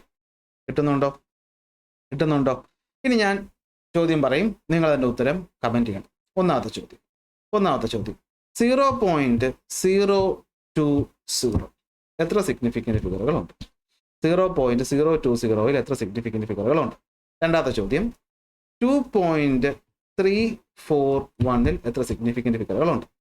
അടുത്ത 2.10 × 10⁻⁶ എത്ര സിഗ്നിഫിക്കൻ്റ് ഫിഗേഴ്സ് ഉണ്ട്? അടുത്ത 0.0123 എത്ര സിഗ്നിഫിക്കൻ്റ് ഫിഗർ ഉണ്ട്? അടുത്ത 0.00420 എത്ര സിഗ്നിഫിക്കൻറ്റ് ഫിഗർ ഉണ്ട്? 26001 എത്ര സിഗ്നിഫിക്കൻറ്റ് ഫിഗർ ഉണ്ട്? പെട്ടെന്നൊന്ന് പറഞ്ഞ്, പെട്ടെന്ന് വീഡിയോ പോസ് ചെയ്തിട്ട് നിങ്ങൾ ഇത്രയും കണ്ടുപിടിച്ചിട്ട് ആ ഉത്തരം നിങ്ങൾ 1, 2, 3, 4, 5, 6 എന്ന് നമ്പർ ഇട്ടിട്ട് കമൻ്റായിട്ട് പെട്ടെന്ന് പറഞ്ഞ് എത്ര പേര് ചെയ്യുന്നു നോക്കട്ടെ. കള്ളം കാണിക്കരുത്, മുമ്പത്തെ കമൻറ്റ് നോക്കരുത്, നിങ്ങൾ സ്വന്തമായിട്ട് ചെയ്യണം. ഇത് ചെയ്യാൻ പഠിച്ചില്ലെങ്കിൽ ഇനി അങ്ങോട്ടുള്ളതൊന്നും മനസ്സിലാവും. പറയട്ടെ. ഓക്കെ, പോസ് ചെയ്ത് നിങ്ങൾ എഴുതി കാണുമെന്ന് ഞാൻ വിശ്വസിക്കുന്നു. ഒന്നാമത്തെ കേസ് സിഗ്നിഫിക്കൻറ്റ് ഫിഗറുകളുടെ എണ്ണം. ഇവന്മാർ രണ്ട് പേര് ആദ്യത്തെ നോൺ സീറോ ഡിജിറ്റിന് മുന്നെയാണ്. അപ്പോൾ അവർ സിഗ്നിഫിക്കൻ്റ് അല്ല. 2 സിഗ്നിഫിക്കൻ്റ് ആണ്. അവസാനത്തെ 0 സിഗ്നിഫിക്കൻ്റ് ആണോ എന്ന് ചോദിച്ചാൽ അത് നമ്മൾ നോക്കേണ്ടത് ഡെസിമൽ ഉണ്ടോ ഇല്ല എന്നാണ്. ഡെസിമൽ ഉണ്ട്, സോ ഇത് സിഗ്നിഫിക്കൻ്റ് ആണ്. അപ്പോൾ നമ്പർ ഓഫ് സിഗ്നിഫിക്കൻ്റ് ഫിഗേഴ്സ് എന്ന് പറയുന്നത് എത്രയാണ്? 2. കിട്ടിയോ? ശരി ഉത്തരം കിട്ടിയോ? ഇവിടെ നോക്കിയേ, ഇവിടെ എല്ലാം നോൺ സീറോ ഡിജിറ്റാണ്. ഒരു കൺഫ്യൂഷനും വേണ്ട. 0 അല്ലാത്ത ഡിജിറ്റ് എവിടെ കണ്ടാലും എണ്ണിക്കോളാം. എത്ര എണ്ണം ഉണ്ട്? 4 എണ്ണം.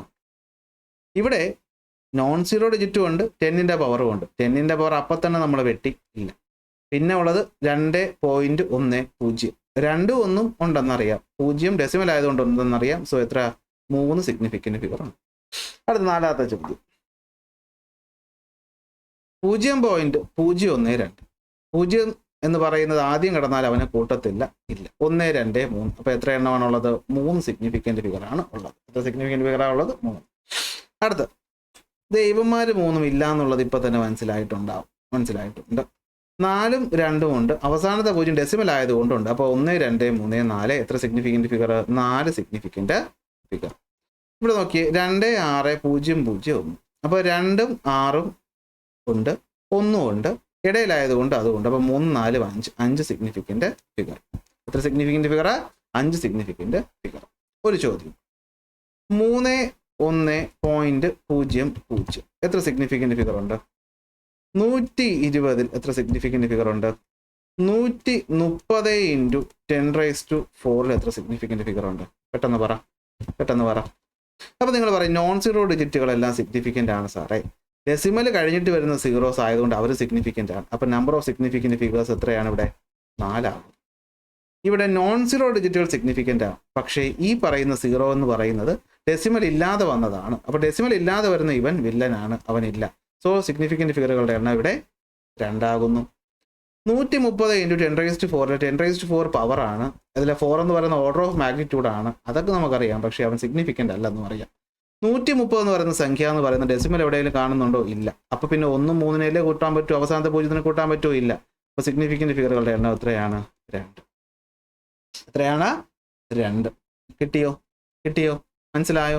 അപ്പോൾ നിങ്ങൾ എന്ത് പഠിച്ചു? സിഗ്നിഫിക്കൻറ്റ് ഫിഗറുകൾ കണ്ടുപിടിക്കാനായിട്ട് പഠിച്ചു. അടുത്ത വരുന്ന സിഗ്നിഫിക്കൻറ്റ് ഫിഗറുകളുടെ അഡീഷൻ സബ്ട്രാക്ഷനുമാണ്. അതിന് മുന്നേ ഞാൻ ഈ റൗണ്ട് ഓഫും കൂടെ അങ്ങ് പറഞ്ഞു തന്നിട്ട് ചെയ്യാം. നമുക്ക് ഒരുപാട് ചോദ്യങ്ങൾ ചെയ്ത് പ്രാക്ടീസ് ചെയ്യാനോ. നോക്കടാ, റൗണ്ടിങ് ഓഫ്. നിങ്ങൾ ആദ്യം മനസ്സിലാക്കണം എന്തായിരുന്നു സിഗ്നിഫിക്കൻറ്റ് ഫിഗർ എന്ന് പറഞ്ഞാൽ. ഒരു സംഖ്യയിൽ നമ്മൾ നോക്കിയപ്പോൾ നമുക്ക് സർട്ടൈൻ ആയിട്ടുള്ള സംഖ്യയും ഏറ്റവും അവസാനമുള്ള നമുക്ക് പരിചയമില്ലാത്ത ഒരു നോൺ സർട്ടൈൻ ആയ സംഖ്യകളുടെയും എണ്ണമാണ് സിഗ്നിഫിക്കൻറ്റ് ഫിഗർ. അപ്പോൾ ചില സമയത്ത് നമുക്ക് എന്ത് ചെയ്യാം? ഈ നോൺ സർട്ടൈൻ ആയ സംഖ്യ അങ്ങോട്ട് ഒഴിവാക്കാം. പക്ഷെ ചുമ്മാ അങ്ങ് ഒഴിവാക്കാൻ പറ്റത്തില്ല. അവൻ നമ്മൾ ഒഴിവാക്കുന്ന രീതിയാണ് നമ്മൾ rounding of the uncertain digit എന്ന് പറയുന്നത്. അപ്പോൾ ഈ അൺസർട്ടൈൻ ആയിട്ടുള്ള ആളെ നമ്മൾ എന്ത് ചെയ്യാം? നമുക്ക് റൗണ്ട് ഓഫ് ചെയ്തിട്ട് വേണമെങ്കിൽ ഇവനിലോട്ട് ആഡ് ചെയ്ത് കൊടുക്കാം. വളരെ സിമ്പിളായിട്ടുള്ള കാര്യമാണ്. നിങ്ങളിത് പണ്ട് ചെയ്തിട്ടുള്ളതുമാണ്. അതായത് നമ്മളൊരു സംഖ്യ എഴുതുമ്പോൾ ഞാനൊരു ഉദാഹരണം പറയുകയാണ്. ഇപ്പോൾ 1.68 എന്ന് ഞാൻ എഴുതി. ഇതിൻ്റെ അർത്ഥം നിങ്ങൾ പറയും 1ഉം 6ഉം എനിക്ക് സർട്ടേൺ ആണ്, 8 എനിക്ക് അത്ര സർട്ടേൺ ആയിട്ടുള്ള സംഖ്യ അല്ല. അപ്പോൾ ഈ സർട്ടേൺ അല്ലാത്ത ഇവനെയാണ് എനിക്ക് റൗണ്ട് ഓഫ് ചെയ്യേണ്ടത്. അപ്പോൾ റൗണ്ട് ഓഫ് ചെയ്യുന്നത് എങ്ങനെയായിരിക്കും? നിങ്ങൾ എങ്ങനെ ചെയ്യും? നിങ്ങൾ ഓൾറെഡി പഠിച്ചിട്ടുള്ള പിള്ളേരാണ്, നിങ്ങൾക്കറിയാം. നിങ്ങൾ എന്ത് പറയും? 8 എന്ന് പറയുന്നത് നോക്കി, ഇത് 5-നേക്കാളും വലുതാണ്. 5-നേക്കാളും വലുതാണെങ്കിൽ ഇവിടെ ഒരു 1 അങ്ങ് കൂട്ടി കൊടുക്കണം. അപ്പോൾ അത് 1.7 ആയിട്ട് മാറും. റൗണ്ട് ഓഫ് ചെയ്തു. ഇത് തന്നെയാണ് പറയുന്നത്, വലിയ സംഭവമൊന്നുമല്ല. If the insignificant digit is to be dropped is more than 5, the preceding digit is raised by 1. 1 അങ്ങോട്ട് പോകും. ഇനി 1-നേക്കാളും താഴെ ആണെങ്കിലോ? മറ്റൊരു എക്സാമ്പിൾ നോക്കാം. 1.62 എന്നാണ് എനിക്ക് ഇതിനെയാണ് റൗണ്ട് ഓഫ് ചെയ്യേണ്ടെങ്കിലോ? നമുക്കറിയാം ഇവനും നമുക്ക് സർട്ടൻ, ഇവൻ മാത്രം അൺസർട്ടൻ. ഇവനെ മാറ്റുന്നതിനാണ് നമ്മൾ റൗണ്ടിങ് ഓഫ് എന്ന് പറയുന്നത്. പക്ഷേ ഈ സംഖ്യ എന്ന് പറയുന്നത് 5-നേക്കാളും ചെറുതല്ലേ? 5-നേക്കാളും ചെറുതാണെങ്കിൽ നമ്മൾ ഒന്നും ചെയ്യേണ്ട, അവനങ്ങ് പറഞ്ഞു. 1.6 തന്നെയാണ് റൗണ്ട് ഓഫ് ചെയ്ത് വരുമ്പോൾ ഉത്തരം. ഇത് തന്നെയാണ് ഇവിടുത്തെ ഉത്തരം എന്ന് പറയുന്നത്. എഴുതിയെടുത്തല്ലോ. അപ്പോൾ 5-നേക്കാളും വലിയ സംഖ്യയാണ് അവസാനമെങ്കിൽ തൊട്ട് മുന്നത്തെ ഡിജിറ്റിൽ 1 കൂട്ടണം. 5-നേക്കാളും ചെറുതാണെങ്കിൽ തൊട്ട് മുന്നത്തേൽ 1 എന്ത് ചെയ്യണം? കുറയ്ക്കുകയും വേണ്ട, കൂട്ടുകയും വേണ്ട. അപ്പോൾ വരുന്ന ചോദ്യം, എന്നാൽ പിന്നെ 5 വന്നാലോ?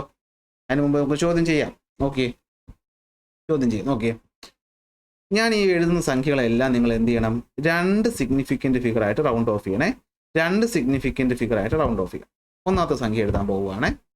ഒന്നാമത്തെ സംഖ്യ എന്ന് പറയുന്നത് 2.43, രണ്ടാമത്തെ സംഖ്യ 2.26, മൂന്നാമത്തെ സംഖ്യ 2.251, നാലാമത്തെ സംഖ്യ 2.252, അടുത്ത സംഖ്യ 2.253, അടുത്ത സംഖ്യ 2.257. 1, 2, 3, 4, 5, 6. പെട്ടെന്ന് വീഡിയോ പോസ് ചെയ്ത് 6 റൗണ്ട് ഓഫ് ചെയ്ത് പറഞ്ഞ ഉത്തരം. റൗണ്ട് ഓഫ് ചെയ്ത് കമൻ്റ് ഇട്ടെ. ഓക്കെ, കമൻ്റ് ഇട്ട് കാണുമെന്ന് ഞാൻ വിശ്വസിക്കുന്നു. സംഖ്യയിലോട്ട് പോകും. അവസാനം റൗണ്ട് ഓഫ് ചെയ്യേണ്ടത് 2 സിഗ്നിഫിക്കൻറ്റ് ഫിഗേഴ്സ് ആണ്. അപ്പോൾ ഇവിടെ എത്ര സിഗ്നിഫിക്കൻറ്റ് ഫിഗേഴ്സ് ഉണ്ട്? ഇവിടെ 3 എണ്ണം ഉണ്ട്. അവസാനത്തെ തന്നെയാണ് കളയേണ്ടത്. അവസാനത്തെ 3 ആണ്. അപ്പോൾ അവൻ 5-നേക്കാളും ചെറുതാണ്. അപ്പോൾ അവൻ ഒന്നും മാറ്റേണ്ട, 2.4. ഇവൻ 5-നേക്കാളും വലുതാണ്. അപ്പോൾ 1 കൂട്ടണം, 2.3. അപ്പോൾ ഇവിടെ നമുക്ക് 4 എണ്ണം ഉണ്ട്. പക്ഷെ നമുക്ക് അവസാനത്തെ ആരെയാ വേണ്ടാത്തെ? ഇവനെ വേണ്ട. ആരെ വേണ്ട? ഈ പറയുന്ന ഇവനെ വേണ്ട. അപ്പോൾ നമുക്ക് 2.251. അതിൽ എത്ര എണ്ണം മതി? 2 സിഗ്നിഫിക്കൻറ്റ് ഫിഗർ മതി. അവസാനത്തെ 5ഉം 1ഉം വേണ്ട. അപ്പോൾ 5 തൊട്ടപ്പുറത്തൊരു സംഖ്യ ഉണ്ടല്ലോ. സംഖ്യ ഉണ്ടെങ്കിൽ നമ്മൾ എന്ത് ചെയ്യണം? നമ്മൾ 1 അങ്ങോട്ട് കൂട്ടണം, 2.3. ഇവിടെയാണെങ്കിൽ നമ്മൾ നോക്കണം, 5 കഴിഞ്ഞൊരു സംഖ്യ ഉണ്ടല്ലോ. അപ്പോൾ എന്താണ് 2.3. ഇവിടെ 5 കഴിഞ്ഞൊരു സംഖ്യ ഉണ്ടല്ലോ, അപ്പോൾ 2.3. 5 കഴിഞ്ഞൊരു സംഖ്യ ഉണ്ടല്ലോ, അപ്പോൾ 2.3. ഇപ്പോൾ നോക്കണം, ഇവിടെ നമ്മൾ പുതിയൊരു കാര്യം നമ്മൾ പഠിച്ചില്ലേ? അവസാനം നമ്മൾ എഴുതുന്ന സമയത്ത്, നമ്മൾ സിഗ്നിഫിക്കൻറ്റ് ഫിഗർ റൗണ്ട് ഓഫ് ചെയ്യുന്ന സമയത്ത് നമ്മളൊരു സംഖ്യ എടുത്ത് എഴുതി. അവസാനത്തെ സംഖ്യയെ നോക്കി. അവസാനത്തെ സംഖ്യ എന്ന് പറയുന്നത് 5-നേക്കാൾ ചെറുതാണെങ്കിൽ ഒന്നും ചെയ്യണ്ട, 5-നേക്കാൾ വലുതാണെങ്കിൽ 1 കൂട്ടണം. അടുത്ത്. അപ്പോൾ അടുത്ത റൂൾ എന്താ? നമ്മൾ എഴുതുന്ന സംഖ്യയിൽ 5 ഉണ്ട്, അത് കഴിഞ്ഞിട്ട് ഒരു ഡിജിറ്റ് ഉണ്ടെങ്കിൽ, 5 ഉണ്ട്, അത് കഴിഞ്ഞിട്ടൊരു ഡിജിറ്റ് ഉണ്ടെങ്കിൽ നമ്മൾ എന്ത് ചെയ്യണം? 1 കൂട്ടണം. അതിലോട് ഈവനൊന്നും നോക്കണ്ട. പിടികിട്ടിയ 2.2 2 സിഗ്നിഫിക്കൻറ്റ് ഫിഗർ റൗണ്ട് ഓഫ് ചെയ്യണം. പക്ഷെ അതിൻ്റെ കൂടെ പിന്നെയും സംഖ്യകളുണ്ട്. ആ സംഖ്യയിൽ ഒന്ന് 5 ആണ്. തൊട്ടപ്പുറത്തൊരു നമ്പർ ഉണ്ട്. അപ്പോൾ ഇത് 5 അല്ല, ഇത് 4 ആയിരുന്നെങ്കിൽ നിങ്ങൾ എന്ത് ചെയ്തേനെ? നിങ്ങൾ ഇവന്മാർ രണ്ടുപേരും അപ്പം തന്നെ അങ്ങ് കളയുമായിരുന്നു. എന്നാൽ ഇവ 6-2 ആയിരുന്നെങ്കിൽ നിങ്ങൾ എന്ത് ചെയ്യുമായിരുന്നു? 2നെയും കളഞ്ഞിട്ട് ഇവിടെ ഒന്ന് എന്ത് ചെയ്ത് കൊടുക്കുമായിരുന്നു? കൂട്ടുമായിരുന്നു. പക്ഷേ ഇവിടെ വന്നത് എന്താണ്? ഇവിടെ വന്നത് 5 ആണ്. അപ്പോൾ 5നെ എന്ത് ചെയ്യണമെന്ന് നമ്മൾ പഠിച്ചില്ല. പക്ഷെ അതിന് മുന്നേ 5ഉം അത് കഴിഞ്ഞിട്ടൊരു സംഖ്യയും വന്നെങ്കിൽ, 5ഉം അത് കഴിഞ്ഞിട്ടൊരു സംഖ്യയോ 2 സംഖ്യയോ 3 സംഖ്യയോ 4 സംഖ്യയോ വന്നെങ്കിൽ ആ സംഖ്യകളൊക്കെ ഞാൻ കളഞ്ഞു. പക്ഷേ ഇവിടെ എന്ത് ചെയ്യണം? 1 അങ്ങോട്ട് കൂട്ടണം. അതായത് 5-നേക്കാൾ മുകളിൽ വന്നു എന്നല്ല എൻ്റെ അർത്ഥം. 5.1 സംഖ്യ ഉണ്ടെങ്കിൽ 5-നേക്കാളും മുകളിൽ അവിടെ എന്തോ സംഖ്യ ഉണ്ടെന്നല്ലേ അർത്ഥം. അപ്പോൾ ഇവിടെ 1 കൂട്ടാൻ മറന്നു. അപ്പോൾ ഈ ടൈപ്പ് ചോദ്യങ്ങൾ നിങ്ങൾ സെപ്പറേറ്റ് ആയിട്ട് എടുത്ത് പഠിക്കണം കേട്ടോ. ടെക്സ്റ്റ് ബുക്ക് ജസ്റ്റ് പറഞ്ഞു പോകത്തേ ഉള്ളൂ. പക്ഷേ ഇങ്ങനത്തെ ചോദ്യങ്ങളൊക്കെ പരീക്ഷയ്ക്ക് കയറി വരാം. പരീക്ഷ ഹാളിൽ ഇപ്പം നിങ്ങൾ വലിയ സിമ്പിളായിട്ടൊക്കെ തോന്നും. പക്ഷേ പരീക്ഷ ഹാളിൽ ഇരിക്കുമ്പോഴായിരിക്കും അയ്യോ 5 വരെയല്ലേ ഞാൻ പഠിച്ചുള്ളൂ അല്ലേ, സാറ് പഠിപ്പിച്ചപ്പോൾ എന്ത് പറഞ്ഞു? സാറ് പറഞ്ഞിട്ട് 5-നേക്കാളും മുകളിൽ വന്നാൽ 1 കൂട്ടണം, 5-നേക്കാളും താഴെ വന്നാൽ 1 കുറയ്ക്കണം, 5 വന്നാൽ എന്ത് ചെയ്യണം എന്നുള്ളത് പറയാൻ പോകുന്നു. എന്നാലും പക്ഷെ 5ഉം കഴിഞ്ഞ് കുറേ സംഖ്യ വന്നാൽ എന്ത് ചെയ്യും? അതിൻ്റെ ഉത്തരമാണ് ഇപ്പോൾ പറഞ്ഞത്. അപ്പോൾ നമ്മളൊരു സംഖ്യ റൗണ്ട് ഓഫ് ചെയ്യുന്ന സമയത്ത് നമുക്ക് വേണ്ട സിഗ്നിഫിക്കൻറ്റ് ഫിഗറുകൾ കഴിഞ്ഞിട്ട്, ഇത് നിങ്ങൾ സെപ്പറേറ്റ് എഴുതി വെച്ച് പഠിച്ചു. നമ്മൾ റൗണ്ട് ഓഫ് ചെയ്യുന്ന സമയത്ത് നമുക്ക് ആവശ്യമുള്ള സിഗ്നിഫിക്കൻറ്റ് ഫിഗർ കഴിഞ്ഞിട്ട് അടുത്ത് വരുന്ന സംഖ്യ എന്ന് പറയുന്നത് 5-നേക്കാൾ വലുതാണെങ്കിൽ 1 കൂട്ടി കൊടുക്കണം തൊട്ട് മുന്നത്തെ സംഖ്യയിൽ. 5-നേക്കാൾ ചെറുതാണെങ്കിൽ ഒന്നും ചെയ്യണ്ട, ആസ് ഇറ്റ് ഈസ് അങ്ങിട്ട് കൊടുത്താൽ മതി. ഇനി 5ഉം വന്നു. ഇവിടെ 5-ന് ശേഷം എത്ര സംഖ്യ ഉണ്ടെങ്കിലും കുഴപ്പമില്ല, 5-ന് ശേഷം എത്ര സംഖ്യ ഉണ്ടെങ്കിലും കുഴപ്പമില്ല. പക്ഷെ 5 വന്നു, പോരാത്ത സംഖ്യയും വന്നാൽ നിങ്ങൾ എന്ത് കൂട്ടി കൊടുക്കണം? 1 കൂട്ടാൻ മറന്നു പോകരുത്. ലോജിക്കാണ്, കിട്ടും, എന്നാലും മറന്നു പോകും. അപ്പോൾ ഇനി 5 മാത്രമാണ് വന്നത്. ആരാണ് വന്നത്? If the insignificant figure is 5 itself. ഇനി 5 മാത്രമാണ് വന്നതെങ്കിൽ എന്ത് ചെയ്യണം? അപ്പോൾ 5 മാത്രമാണ് വന്നതെങ്കിലാണ് നമ്മൾ എന്ത് ചെയ്യേണ്ടത്? നമ്മൾ കുറച്ച് മാറ്റങ്ങൾ വരുത്തേണ്ടത്. വേറൊന്നുമില്ല, നമ്മൾ നോക്കണം, സംഖ്യയിലോട്ട് ഒന്ന് ശ്രദ്ധിച്ച് നോക്കണം. സംഖ്യയിലോട്ട് ശ്രദ്ധിച്ച് നോക്കിക്കോ, ഒരു സംഖ്യ തരാം. 2.25 ഒരു സംഖ്യ. അടുത്ത് 2.35 ഒരു സംഖ്യ. നോക്കിക്കോ, നമുക്ക് 2 ഡിജിറ്റാണ് സിഗ്നിഫിക്കൻ്റ് ഫിഗറാണ് റൗണ്ട് ഓഫ് ചെയ്യുന്നത്. So if the preceding digit is even, 5 last വന്നത്, പ്രിസീഡിങ് ഡിജിറ്റ് എന്ന് പറയുന്നത് ഒരു ഈവൻ നമ്പറാണ്, രണ്ടൊരു ഈവൻ നമ്പറാണ് എങ്കിൽ നമ്മൾ എന്ത് ചെയ്യണം? Simply drop the number. അതായത് നമ്മളവിടെ എന്ത് ചെയ്യേണ്ട? ആസ് ഇറ്റ് ഈസ് അങ്ങ് മാച്ച് കളഞ്ഞാൽ മതി, ഉത്തരം കിട്ടും. സോ റൗണ്ട് ഓഫ് ചെയ്യുമ്പോൾ 2.25 റൗണ്ട് ഓഫ് ചെയ്യുമ്പോൾ വാല്യൂ എത്രയായിരിക്കും? 2.2 ആയിരിക്കും. ഇനി if the preceding digit is odd, 3 എന്ന് പറയുന്നത് ഓഡ് നമ്പറാണ് വരുന്നതെങ്കിൽ 5നെ ഡ്രോപ്പ് ചെയ്തോ, പക്ഷേ എന്ത് ചെയ്യണം? ഇവനിൽ ഒന്ന് കൂട്ടി കൊടുക്കണം. അതായത് ഇവിടുത്തെ നമ്മുടെ നമ്പർ എന്ന് പറയുന്നത് എത്രയായിരിക്കും? ഇവിടുത്തെ നമ്പർ എന്ന് പറയുന്നത് എത്രയായിരിക്കും? അത് 2.3യുടെ കൂടെ ഒന്ന് കൂട്ടിയാൽ 4 ആയിരിക്കും. ഇതായിരിക്കും 2.4 ആയിരിക്കും നമ്മുടെ നമ്പർ എന്ന് പറയുന്നത്. പിടികിട്ടിയോ? അപ്പോൾ ഒന്നും കൂടെ ഒരുമിച്ച് പറയുകയാണ്. റൗണ്ടിങ് ഓഫ് ആണ് നമ്മൾ പറയാൻ പോകുന്നത്. നമ്മൾ സംഖ്യകൾ എന്ത് ചെയ്യാൻ പോവുകയാണ്? Rounding off. സംഖ്യകളെ റൗണ്ടിങ് ഓഫ് ചെയ്യാൻ പോവുകയാണ്. സംഖ്യ എന്ന് പറയുന്നത് ഇത് പരീക്ഷയ്ക്ക് അങ്ങനെ തന്നെ ചോദിക്കും. എൻട്രൻസ്, JEE, നീറ്റ്, കീമിനൊക്കെ നിങ്ങൾ എന്ത് ചെയ്യും? ഈ റൗണ്ടിങ് ഓഫ് നിങ്ങളെ ഉത്തരത്തെ തെറ്റിക്കും. അറിയാവുന്നുള്ള വാല്യൂ ചിലപ്പോൾ റൗണ്ട് ഓഫ് ചെയ്യാതെ നമുക്ക് തന്നിട്ട് നമ്മൾ ഭയങ്കര കൺഫ്യൂഷൻ വരുത്തി. അപ്പോൾ റൗണ്ടിങ് ഓഫിൻ്റെ റൂള്, നമുക്ക് റൗണ്ട് ഓഫ് ചെയ്യണം. എത്ര? Significant figure. എന്താ റൗണ്ടിങ് ഓഫ് എന്ന് വെച്ച് കഴിഞ്ഞാൽ അൺസർട്ടേൺ ആയിട്ടുള്ള ഡിജിറ്റിനെ ഒഴിവാക്കുന്ന പ്രോസസ്സാണ് റൗണ്ടിങ് ഓഫ്. അങ്ങനെ അൺസർട്ടേൺ ഡിജിറ്റിന് റൗണ്ട് ഓഫ് ചെയ്യുമ്പോൾ നമ്മൾ ശ്രദ്ധിക്കേണ്ടത്, ഈ അൺസർട്ടേൺ ഡിജിറ്റ് എന്ന് പറയുന്നത് 5നേക്കാളും വലിയ സംഖ്യയാണെങ്കിൽ തൊട്ട് മുന്നത്തെ സംഖ്യയിൽ 1 കൂട്ടി കൊടുക്കണം. അൺസർട്ടേൺ ഡിജിറ്റ് എന്ന് പറയുന്ന 5നേക്കാളും ചെറിയ സംഖ്യയാണെങ്കിൽ ഒന്നും വരുത്തേണ്ട, ആസ് ഇറ്റ് ഈസ് ഇട്ട് കൊടുത്താൽ മതി. ഇനി 5 എന്ന് പറയുന്ന സംഖ്യ അല്ലാതെ വന്ന് മുകളിലും താഴെ വന്നാൽ അറിയാം. അപ്പോൾ നിങ്ങൾ ഒരു കാര്യം ഇവിടെ മനസ്സിലാക്കണം, ഇവിടെ ഒരു സംഖ്യ ആവണമെന്നില്ല, ഒന്നിലധികം സംഖ്യകൾ ഇവിടെ ഉണ്ടാകാം. എങ്കിലും ഇത് തന്നെയാണ് റൂൾ. ഇവിടെയും സംഖ്യകൾ ഉണ്ടാകാം, നോക്കണ്ട, ഇത് തന്നെയാണ്. കിട്ടിയല്ലോ. അടുത്ത് സംഖ്യ 5ആണ്. പക്ഷേ 5ന് ശേഷം വീണ്ടും നമ്പറുകൾ ഉണ്ട്. സംഖ്യ 5ആണ്, 5ന് ശേഷം വീണ്ടും നമ്പറുകൾ ഉണ്ടെങ്കിൽ എന്ത് ചെയ്യണം? 1 കൂട്ടി കൊടുക്കണം. അടുത്ത് സംഖ്യ 5ആണ്, ഇനി അങ്ങോട്ട് സംഖ്യകളൊന്നും ഇല്ല, 5 മാത്രമേ ഉള്ളൂ. അങ്ങനെ വരുമ്പോഴാണ് നിങ്ങൾ എന്ത് ചെയ്യേണ്ടത്? തൊട്ട് മുന്നത്തെ സംഖ്യ നോക്കേണ്ടത്. തൊട്ട് മുന്നത്തെ സംഖ്യ ഈവൻ സംഖ്യയാണെങ്കിൽ ഒരു മാറ്റവും വരുത്തേണ്ട, ഇവനെ അങ്ങ് മാച്ച് കളഞ്ഞാൽ മതി. ഇനി തൊട്ട് മുന്നത്തെ സംഖ്യ എന്ന് പറയുന്ന ഒരു ഓഡ് നമ്പർ ആണെങ്കിൽ എന്ത് ചെയ്യണം? തൊട്ട് മുന്നത്തെ സംഖ്യയോടൊപ്പം നമ്മൾ 1 കൂട്ടി കൊടുക്കും. ഇങ്ങനെയാണ് നമ്മൾ റൗണ്ടിങ് ഓഫ് ചെയ്യേണ്ടത്. ചോദ്യങ്ങൾ നമുക്ക് ചെയ്ത് പ്രാക്ടീസ് ചെയ്യാം. ഓക്കെ, ഒന്നാമത്തെ ചോദ്യം. തന്നിട്ടുള്ള സംഖ്യകൾ നിങ്ങൾ 3 സിഗ്നിഫിക്കൻ്റ് ഫിഗർ ആയിട്ടാണ് റൗണ്ട് ഓഫ് ചെയ്യേണ്ടത്. ഒന്നാമത്തെ ചോദ്യം 0.04234. 3 സംഖ്യ റൗണ്ട് ഓഫ് ചെയ്തടാ, പെട്ടെന്ന്. ഒന്നാമത്തെ ചോദ്യം. രണ്ടാമത്തെ ചോദ്യം 2.345 നിങ്ങൾ റൗണ്ട് ഓഫ് ചെയ്ത് കാണിച്ചു തരണം. മൂന്നാമത്തെ ചോദ്യം 7.123 നിങ്ങൾ 3 സംഖ്യ റൗണ്ട് ഓഫ് ചെയ്യണം. വീഡിയോ പോസ് ചെയ്യുക, പെട്ടെന്ന് പോയിട്ട് എന്ത് ചെയ്യുക? റൗണ്ട് ഓഫ് ചെയ്തിട്ട് വരിക. ഓക്കെ, ചെയ്ത് കാണുമെന്ന് വിശ്വസിക്കുന്നു. നോക്കാം, നമുക്ക് റൗണ്ട് ഓഫ് ചെയ്യണം. എത്ര സിഗ്നിഫിക്കൻ്റ് ഫിഗേഴ്സ് ആണ്? 3 സിഗ്നിഫിക്കൻ്റ് ഫിഗേഴ്സ് ആണ് റൗണ്ട് ഓഫ് ചെയ്യേണ്ടത്. അപ്പോൾ നമ്മൾ നോക്കി, നമ്മൾ എന്ത് കണ്ടു? നമ്മൾ കണ്ടു എന്താണ്? ഇവിടെ എത്ര സിഗ്നിഫിക്കൻ്റ് ഫിഗർ ഉണ്ടെന്ന് ആദ്യം എടുത്തൊന്ന് എഴുതി കേൾക്കട്ടെ. എത്ര സിഗ്നിഫിക്കൻ്റ് ഫിഗർ? സാറേ, ഈ ആദ്യം കിടക്കുന്ന ഇത് സിഗ്നിഫിക്കൻ്റ് ഫിഗർ ആണോ? ഈ ചോദ്യമൊക്കെ കാണുമ്പോൾ നേരിട്ട് എന്ത് ചെയ്യരുത്? അവസാനത്തെ 1, 2, 3 0.04 എന്ന് എഴുതി ഉത്തരം തെറ്റിച്ച് വയ്ക്കരുത്. സിഗ്നിഫിക്കൻ്റ് ഫിഗർ എന്താണെന്ന് പറഞ്ഞു തന്നു. 3 സിഗ്നിഫിക്കൻ്റ് ഫിഗർ റൗണ്ട് ഓഫ് ചെയ്യാനാണ് പറഞ്ഞിരിക്കുന്നത്. അപ്പോൾ ഇവിടെ ആദ്യം എത്ര സിഗ്നിഫിക്കൻ്റ് ഫിഗർ ഉണ്ടെന്ന് എണ്ണിക്കേ. ദൈവന്മാർ 2 സിഗ്നിഫിക്കൻ്റ് ആണോടെ? അല്ല, നമ്മൾ സിഗ്നിഫിക്കൻ്റ് അല്ല. പിന്നെ എത്ര എണ്ണം ഉണ്ട്? 1, 2, 3, 4. അപ്പോൾ ഇവിടെ നിലവിൽ എത്ര സിഗ്നിഫിക്കൻ്റ് ഫിഗർ ഉണ്ട്? 4 ഉണ്ട്. അതിൽ ഏറ്റവും അവസാനത്തെ ആളാണ് കളയേണ്ടത്. അപ്പോൾ ഇവനെയാണ് കളയേണ്ടത്. അത് മനസ്സിലാക്കാനുള്ള വിവരം നിങ്ങൾക്ക് ഇതിനോടകം കിട്ടിയിട്ടുണ്ടാകുമെന്ന് ഞാൻ വിശ്വസിക്കുന്നു. ഇതാണ് കളയേണ്ടത് ആണല്ലോ. അപ്പോൾ സംഖ്യ ഏതാണ്? 4 ആണ്. 4 എന്ന് പറയുമ്പോൾ എന്താണ്? അത് 5നേക്കാളും ചെറുതാണ്. അപ്പം നമ്മളുടെ ഉത്തരം എന്ന് പറയുന്നത് 0. സാറ് സിഗ്നിഫിക്കൻ്റ് ഫിഗർ 0 ഇല്ല, പിന്നെ സാർ ഇതിനോട് 0 എഴുതിയത്? സിഗ്നിഫിക്കൻ്റ് ഫിഗർ വേറെ, സംഖ്യ വേറെ. എഴുതുമ്പോൾ ആ പൂജ്യമൊക്കെ എഴുതണം. സിഗ്നിഫിക്കൻ്റ് ഫിഗർ എണ്ണുമ്പോൾ മാത്രം മതി. 4 2 3 ഇതാണ് നമ്മുടെ ഉത്തരം. മൊത്തം കൺഫ്യൂഷൻ ആക്കിയല്ലോ. എടാ സിഗ്നിഫിക്കൻ്റ് ഫിഗറിൽ ഇത് എടുക്കൂലെന്നേ ഉള്ളൂ എന്ന് പറഞ്ഞാൽ സംഖ്യ എഴുതുമ്പോൾ അത് എടുക്കാതിരിക്കുകയൊന്നുമില്ല, അത് എടുക്കണം. അത് സംഖ്യയാണ്, അതിന് വാല്യൂ ഉണ്ട്. അത് സിഗ്നിഫിക്കൻസ് ഉണ്ടോ എന്നതിലെ ചോദ്യത്തിലെ പ്രശ്നമുള്ളൂ. അല്ലാതെ സംഖ്യ അതുപോലെ തന്നെ എഴുതണം. ഇതാണ് ഉത്തരം. ഇനി ഇവൻ്റെ കാര്യം നോക്കണം. ഇവിടെ എത്ര സിഗ്നിഫിക്കൻ്റ് ഫിഗർ ഉണ്ട്? ഇവിടെ ഓൾറെഡി 4 എണ്ണം ഉണ്ട്. അപ്പോൾ സിഗ്നിഫിക്കൻ്റ് ഫിഗർ അല്ലാതെ വരുന്ന നമുക്ക് 3 എണ്ണം മതി. പ്രശ്നക്കാരൻ ആരാണ്? 5. അപ്പോൾ 5 റിമൂവ് ചെയ്യേണ്ടത്. 5 ശേഷം ഒരു സംഖ്യ ഉണ്ടോ? ഇല്ല.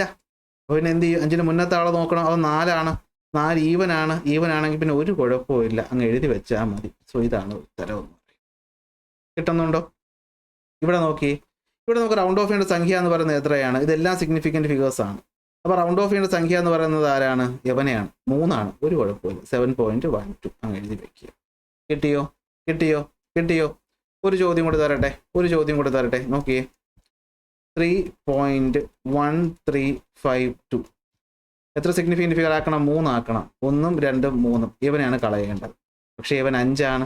പേടിക്കേണ്ട, 5 ഇപ്പുറത്ത് ഒരുത്തനുണ്ട്. അപ്പോൾ നമ്മൾ എന്ത് ചെയ്താൽ മതി? 3.1 5 ഇപ്പുറത്തുണ്ടെങ്കിൽ അവനെ 2 മറന്നിട്ട് തൊട്ട് മുന്നത്തിൽ 1 കൂട്ടി കൊടുത്താൽ മതി. 3.14.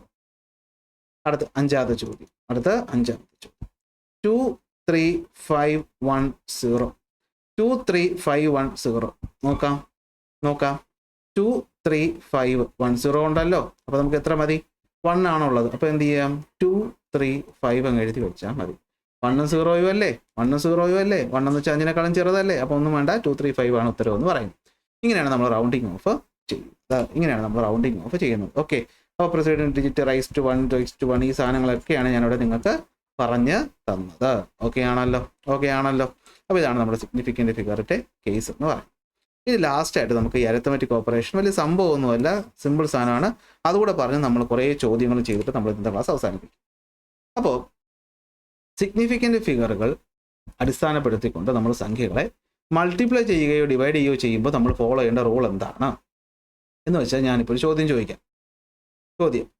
6.4 ഇൻറ്റു 0.2. 6.4 ഇൻറ്റു 0.2 ഇതിൻ്റെ ഉത്തരം എത്രയാണെന്ന് ചോദിച്ചാൽ നിങ്ങൾ പറയും. നിങ്ങൾ എത്രയാണ്? നിങ്ങൾ 6.4 ഇൻറ്റു 0.2 എന്ന് പറയുമ്പോൾ 1.28 എന്ന് എഴുതി വയ്ക്കും. ഇതാണ് നമ്മൾ ഇതുവരെ ചെയ്തുകൊണ്ടിരുന്നത്. പക്ഷേ സിഗ്നിഫിക്കൻ്റ് ഫിഗറുകളുടെ നിയമം അനുസരിച്ച് നമ്മുടെ കറക്റ്റ് ഉത്തരം എന്ന് പറയുന്നത് 1 ആണ്. ഈ 0.28 ഇവിടെ എഴുതേണ്ട ആവശ്യമില്ല. സിഗ്നിഫിക്കൻ്റ് റൂൾസ് വെച്ച് നോക്കുമ്പോൾ അപ്പോൾ എന്താണ് ആ റൂൾ പറയുന്നത്?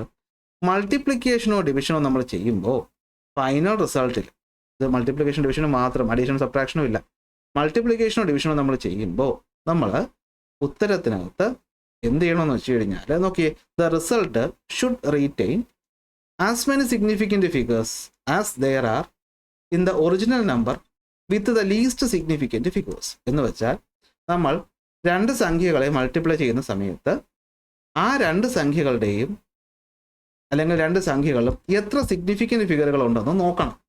അപ്പോൾ ഇവിടെ 2 സംഖ്യകളും നോൺ സീറോ ആയതുകൊണ്ട് 2 സിഗ്നിഫിക്കൻ്റ് ഫിഗർ ഉണ്ട്.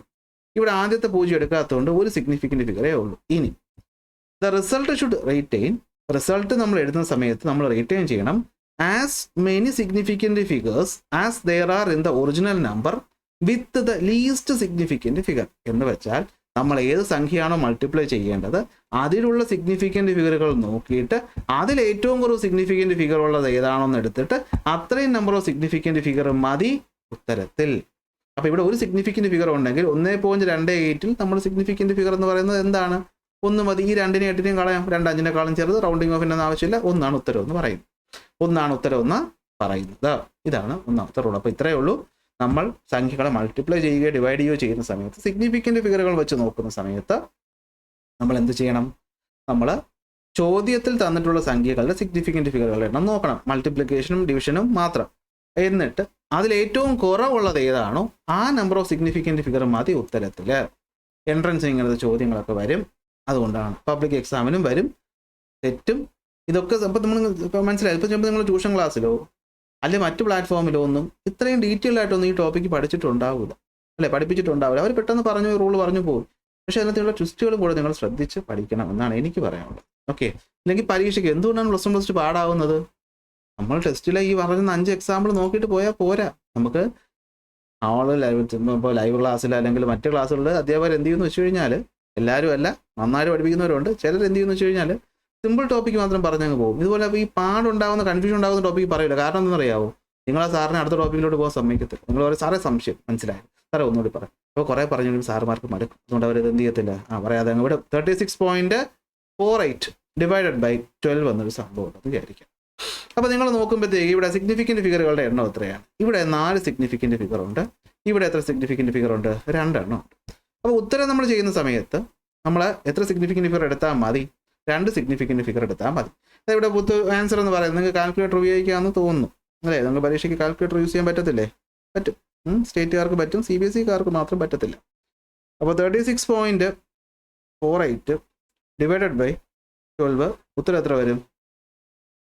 3.04 എന്ന് വരും. എത്ര വരും? 3.04 എന്ന് വരും. സോ നമുക്കിവിടെ 3.0 എന്ന് എഴുതിയാൽ ഉത്തരം കറക്റ്റാണ്. ഈ 0.4 ഒഴിവാക്കാം. കാരണം നമുക്ക് തന്നിട്ടുള്ള സംഖ്യകൾ ലീസ്റ്റ് സിഗ്നിഫിക്കൻറ്റ് ഫിഗർ എന്ന് പറയുന്ന 2 സംഖ്യ ആയതുകൊണ്ട് ഇവിടെ 2 സിഗ്നിഫിക്കൻറ്റ് ഫിഗർ വരുന്ന രീതിയിൽ ഉത്തരത്തിന് റൗണ്ട് ഓഫ് ചെയ്യാനായിട്ട് പറ്റും. ഇത് മൾട്ടിപ്ലിക്കേഷൻ്റെ ഡിവിഷനിലേക്ക്. ഇനി അഡീഷനും സബ്ട്രാക്ഷനും വരുമ്പോഴും പേടിക്കൊന്നും വേണ്ട, ചെറിയൊരു വ്യത്യാസമേ ഉള്ളൂ. അതായത് in addition and subtraction the final result should retain as many decimal places as there are in the number with the least decimal places. അപ്പോൾ അഡീഷൻ സബ്ട്രാക്ഷൻ വരുമ്പോൾ നിങ്ങൾ നോക്കേണ്ടത് സിഗ്നിഫിക്കൻറ്റ് ഫിഗർ അല്ല, ഡെസിമൽ പ്ലേസ് ആണ്. സിഗ്നിഫിക്കൻറ്റ് ഫിഗർ അല്ല, പകരം decimal place ആണ് നിങ്ങൾ എന്ത് ചെയ്യേണ്ടത്, നോക്കാനായിട്ട് ഉള്ളത്. എന്താ നോക്കാനായിട്ടുള്ളത്? ഡെസിമൽ പ്ലേസ് ആണ്. ഒരു സംഖ്യ പറയാം. 436.32 പ്ലസ് 227.2 പ്ലസ് 0.301 എന്നൊരു സംഖ്യ നിങ്ങൾക്ക് കൂട്ടാൻ തന്നാൽ നിങ്ങൾ നോക്കേണ്ടത് എന്താണെന്ന് വെച്ച് കഴിഞ്ഞാൽ ഉത്തരം നിങ്ങളുടെ അടുത്ത് എഴുതണം. ഉത്തരം എന്ന് പറയുന്നത് എത്ര വരും എന്ന് വെച്ച് കഴിഞ്ഞാൽ 1, 2, 6, 8 അല്ലെ 8.6 7 കൂടെ അല്ലെ 6, 12, 11, 1 ഇവിടെ സംഖ്യ എന്ത് വരും? അല്ലെ 1 അല്ലല്ലോ, 6, 13. അപ്പോൾ ഇവിടെ 3, 1, 3, 4, 5, 1, 6, 4, 2 ഇതാണ് ഉത്തരം. പക്ഷേ ഇവിടുത്തെ സിഗ്നിഫിക്കൻ്റ് റൂൾ അനുസരിച്ച് നമ്മളിവിടുത്തെ ഉത്തരം എഴുതുമ്പോഴത്തേക്ക് നമ്മൾ നോക്കേണ്ടത് എത്രയാണെന്ന് വെച്ച് കഴിഞ്ഞാൽ ഉത്തരത്തിനകത്ത് നമ്മൾ ഈ 6ഉം 3ഉം എഴുതണം. ഡെസിമലിന് ശേഷം നമ്മുടെ തന്നിട്ടുള്ള സംഖ്യകൾ ഡെസിമലിന് ശേഷം എത്ര സ്ഥാനമുണ്ട്? ഇവിടെ 2 സ്ഥാനമുണ്ട്, ഇവിടെ 1 സ്ഥാനമുണ്ട്, ഇവിടെ 2 സ്ഥാനമുണ്ട്. സിഗ്നിഫിക്കൻറ്റ് ഫിഗറിൽ ഡെസിമലിന് ശേഷമുള്ള സംഖ്യകളുടെ എണ്ണമാണ്. ഇവിടെ 1 സ്ഥാനമുണ്ട്, ഇവിടെ എത്രയുണ്ട്? 3 ഉണ്ട്. നമ്മുടെ ഉത്തരത്തിൽ ഇതിൽ ഏറ്റവും കുറവ് ഏതാണ്? 1. സോ ഈ പറഞ്ഞ 8 മാത്രം മതി. ഈ 1ഉം 2ഉം എഴുതാതെ നമുക്ക് ഉത്തരം എഴുതാൻ പറ്റും. സോ ഇതാണ് നമ്മൾ അഡീഷനും സബ്ട്രാക്ഷൻ ചെയ്യുന്ന സമയത്ത് ചെയ്യേണ്ടത്. അപ്പോൾ ഒന്നുകൂടെ പറയുകയാണ്, നമ്മൾ സിഗ്നിഫിക്കൻറ്റ് ഫിഗേഴ്സ് വെച്ചിട്ട് മൾട്ടിപ്ലിക്കേഷനോ ഡിവിഷനോ ചെയ്യുമ്പോഴത്തേക്കും അവിടെ നമ്മൾ സിഗ്നിഫിക്കൻറ്റ് ഫിഗർ എത്ര എണ്ണം ഉണ്ടെന്ന് നോക്കണം. ഏതിൽ? തന്നിട്ടുള്ള നമ്പറിൽ. എന്നിട്ട് അത്രയും സിഗ്നിഫിക്കൻറ്റ് ഫിഗർ തന്നെ എവിടെ ഉണ്ടാകണം? നമ്മളുടെ ഉത്തരത്തിനകത്ത് ഉണ്ടാകണം. പക്ഷേ ഏതാണ്?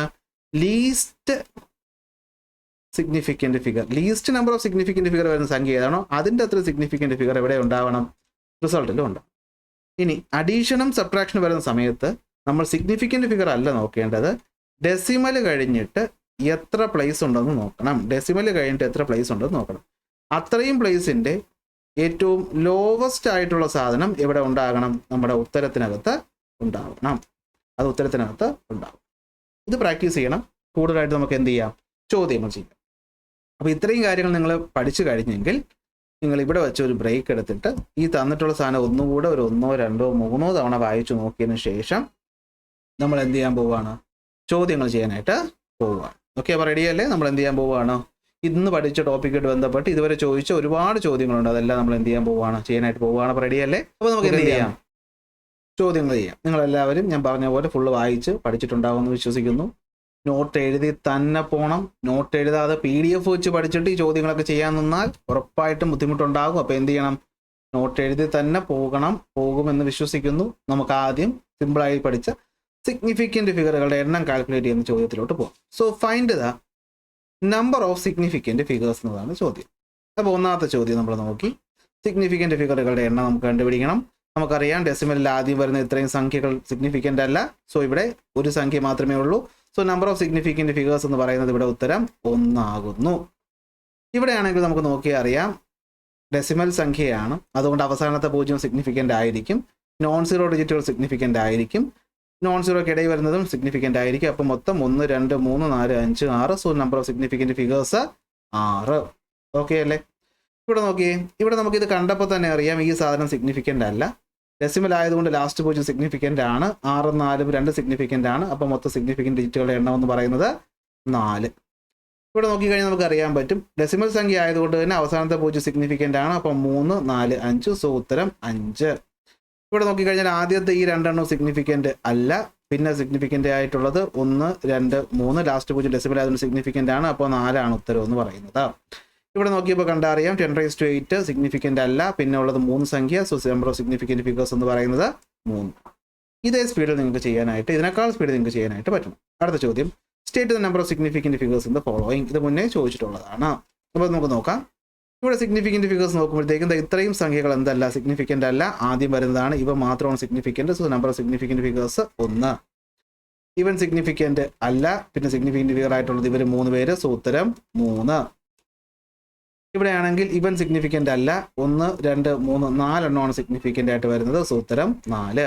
ഇവിടെയാണെങ്കിലോ ഇവൻ സിഗ്നിഫിക്കൻ്റ് ആണ്, ഡെസിമൽ ഉള്ളത് കൊണ്ട്. അപ്പോൾ 1 2 3 4 4 സിഗ്നിഫിക്കൻ്റ് ഫിഗർ. ഇവിടെയാണെങ്കിൽ 1 2 3 ഇടയ്ക്കുള്ള 0 ഉണ്ട്, അത് സിഗ്നിഫിക്കൻ്റ്. So 4 significant figure. ഇവിടെയാണെങ്കിൽ ഈ പറയുന്ന ആദ്യം കാണുന്ന 0 ഇൻസിഗ്നിഫിക്കൻ്റ് ആണ്. പിന്നെ ഉള്ള 4 എണ്ണമാണ് significant. So number of significant figures ഇവിടെ 4 കിട്ടുന്നുണ്ടല്ലോ. ഈ രീതിയിൽ നമ്മൾ ചെയ്യണം. ഇനി മറ്റൊരു ചോദ്യം.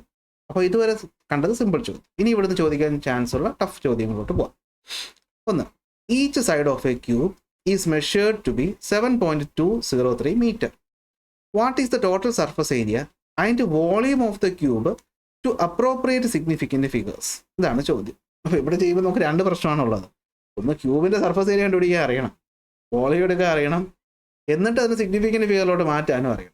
അപ്പോൾ നിങ്ങൾ ആദ്യം ഒരു ക്യൂബ് എന്ന് പറഞ്ഞാൽ എന്താണെന്നുള്ളത് നിങ്ങൾക്ക് എല്ലാവർക്കും അറിയാമെന്ന് ഞാൻ വിശ്വസിക്കുന്നു.